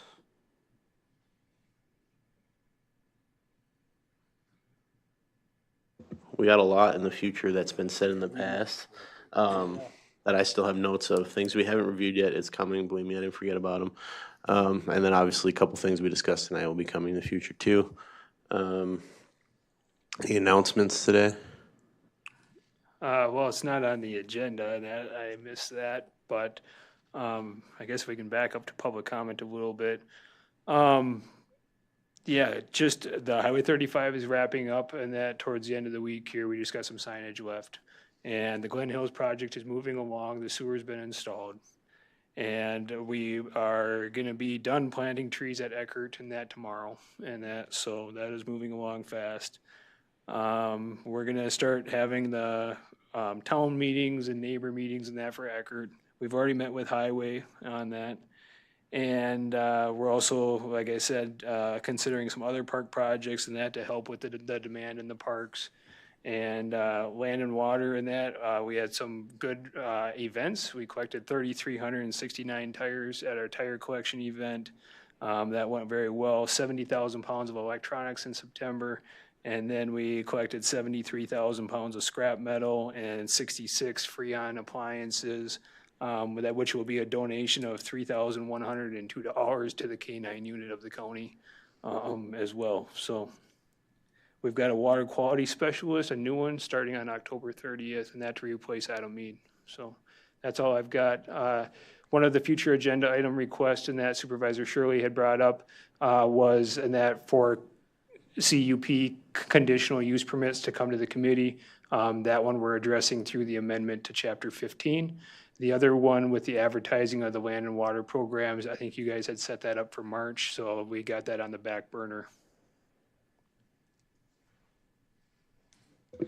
Supervisor Counter, you have your, wanted to had some thoughts or comments or? Just two questions on the park project. One, if they were able to check out if they got all the silt fence up for the project, and number two, how the compaction tests, if you've got anything back yet on that as far as the soil structure after excavation. So under announcements, you can't ask questions because that then becomes a discussion. Jason can definitely get back to you on your questions, the Supervisor Counter. Thank you, Mr. Administrator. Any other announcements? Yeah. All right, with that, we'll adjourn this meeting date, or I'll announce the date of the next meeting, and then we'll adjourn date of the next meeting, November 21st, 2024. And remember, we have a special meeting the week before, right? Or did we not finalize that yet?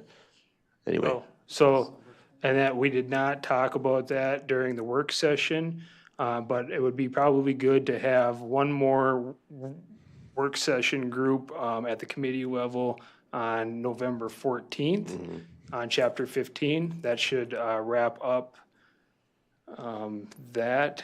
And then on the 21st, we would have our normal CDC meeting. Right. Yep. All right. And with that, I'll talk to you about that too, Jason. Could you repeat those dates again, Jason? Yeah, November. Actually, in that I can't make November 14th. So Okay, we'll talk about another date. That's fine. All right. Yeah. So as of right now, date of the next meeting, November 21st. The other meeting, any other special meetings will be announced once they're known. Thank you.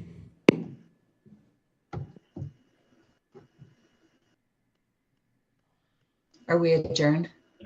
Yes, we are adjourned. I forgot to say the word adjourned. No, thank you.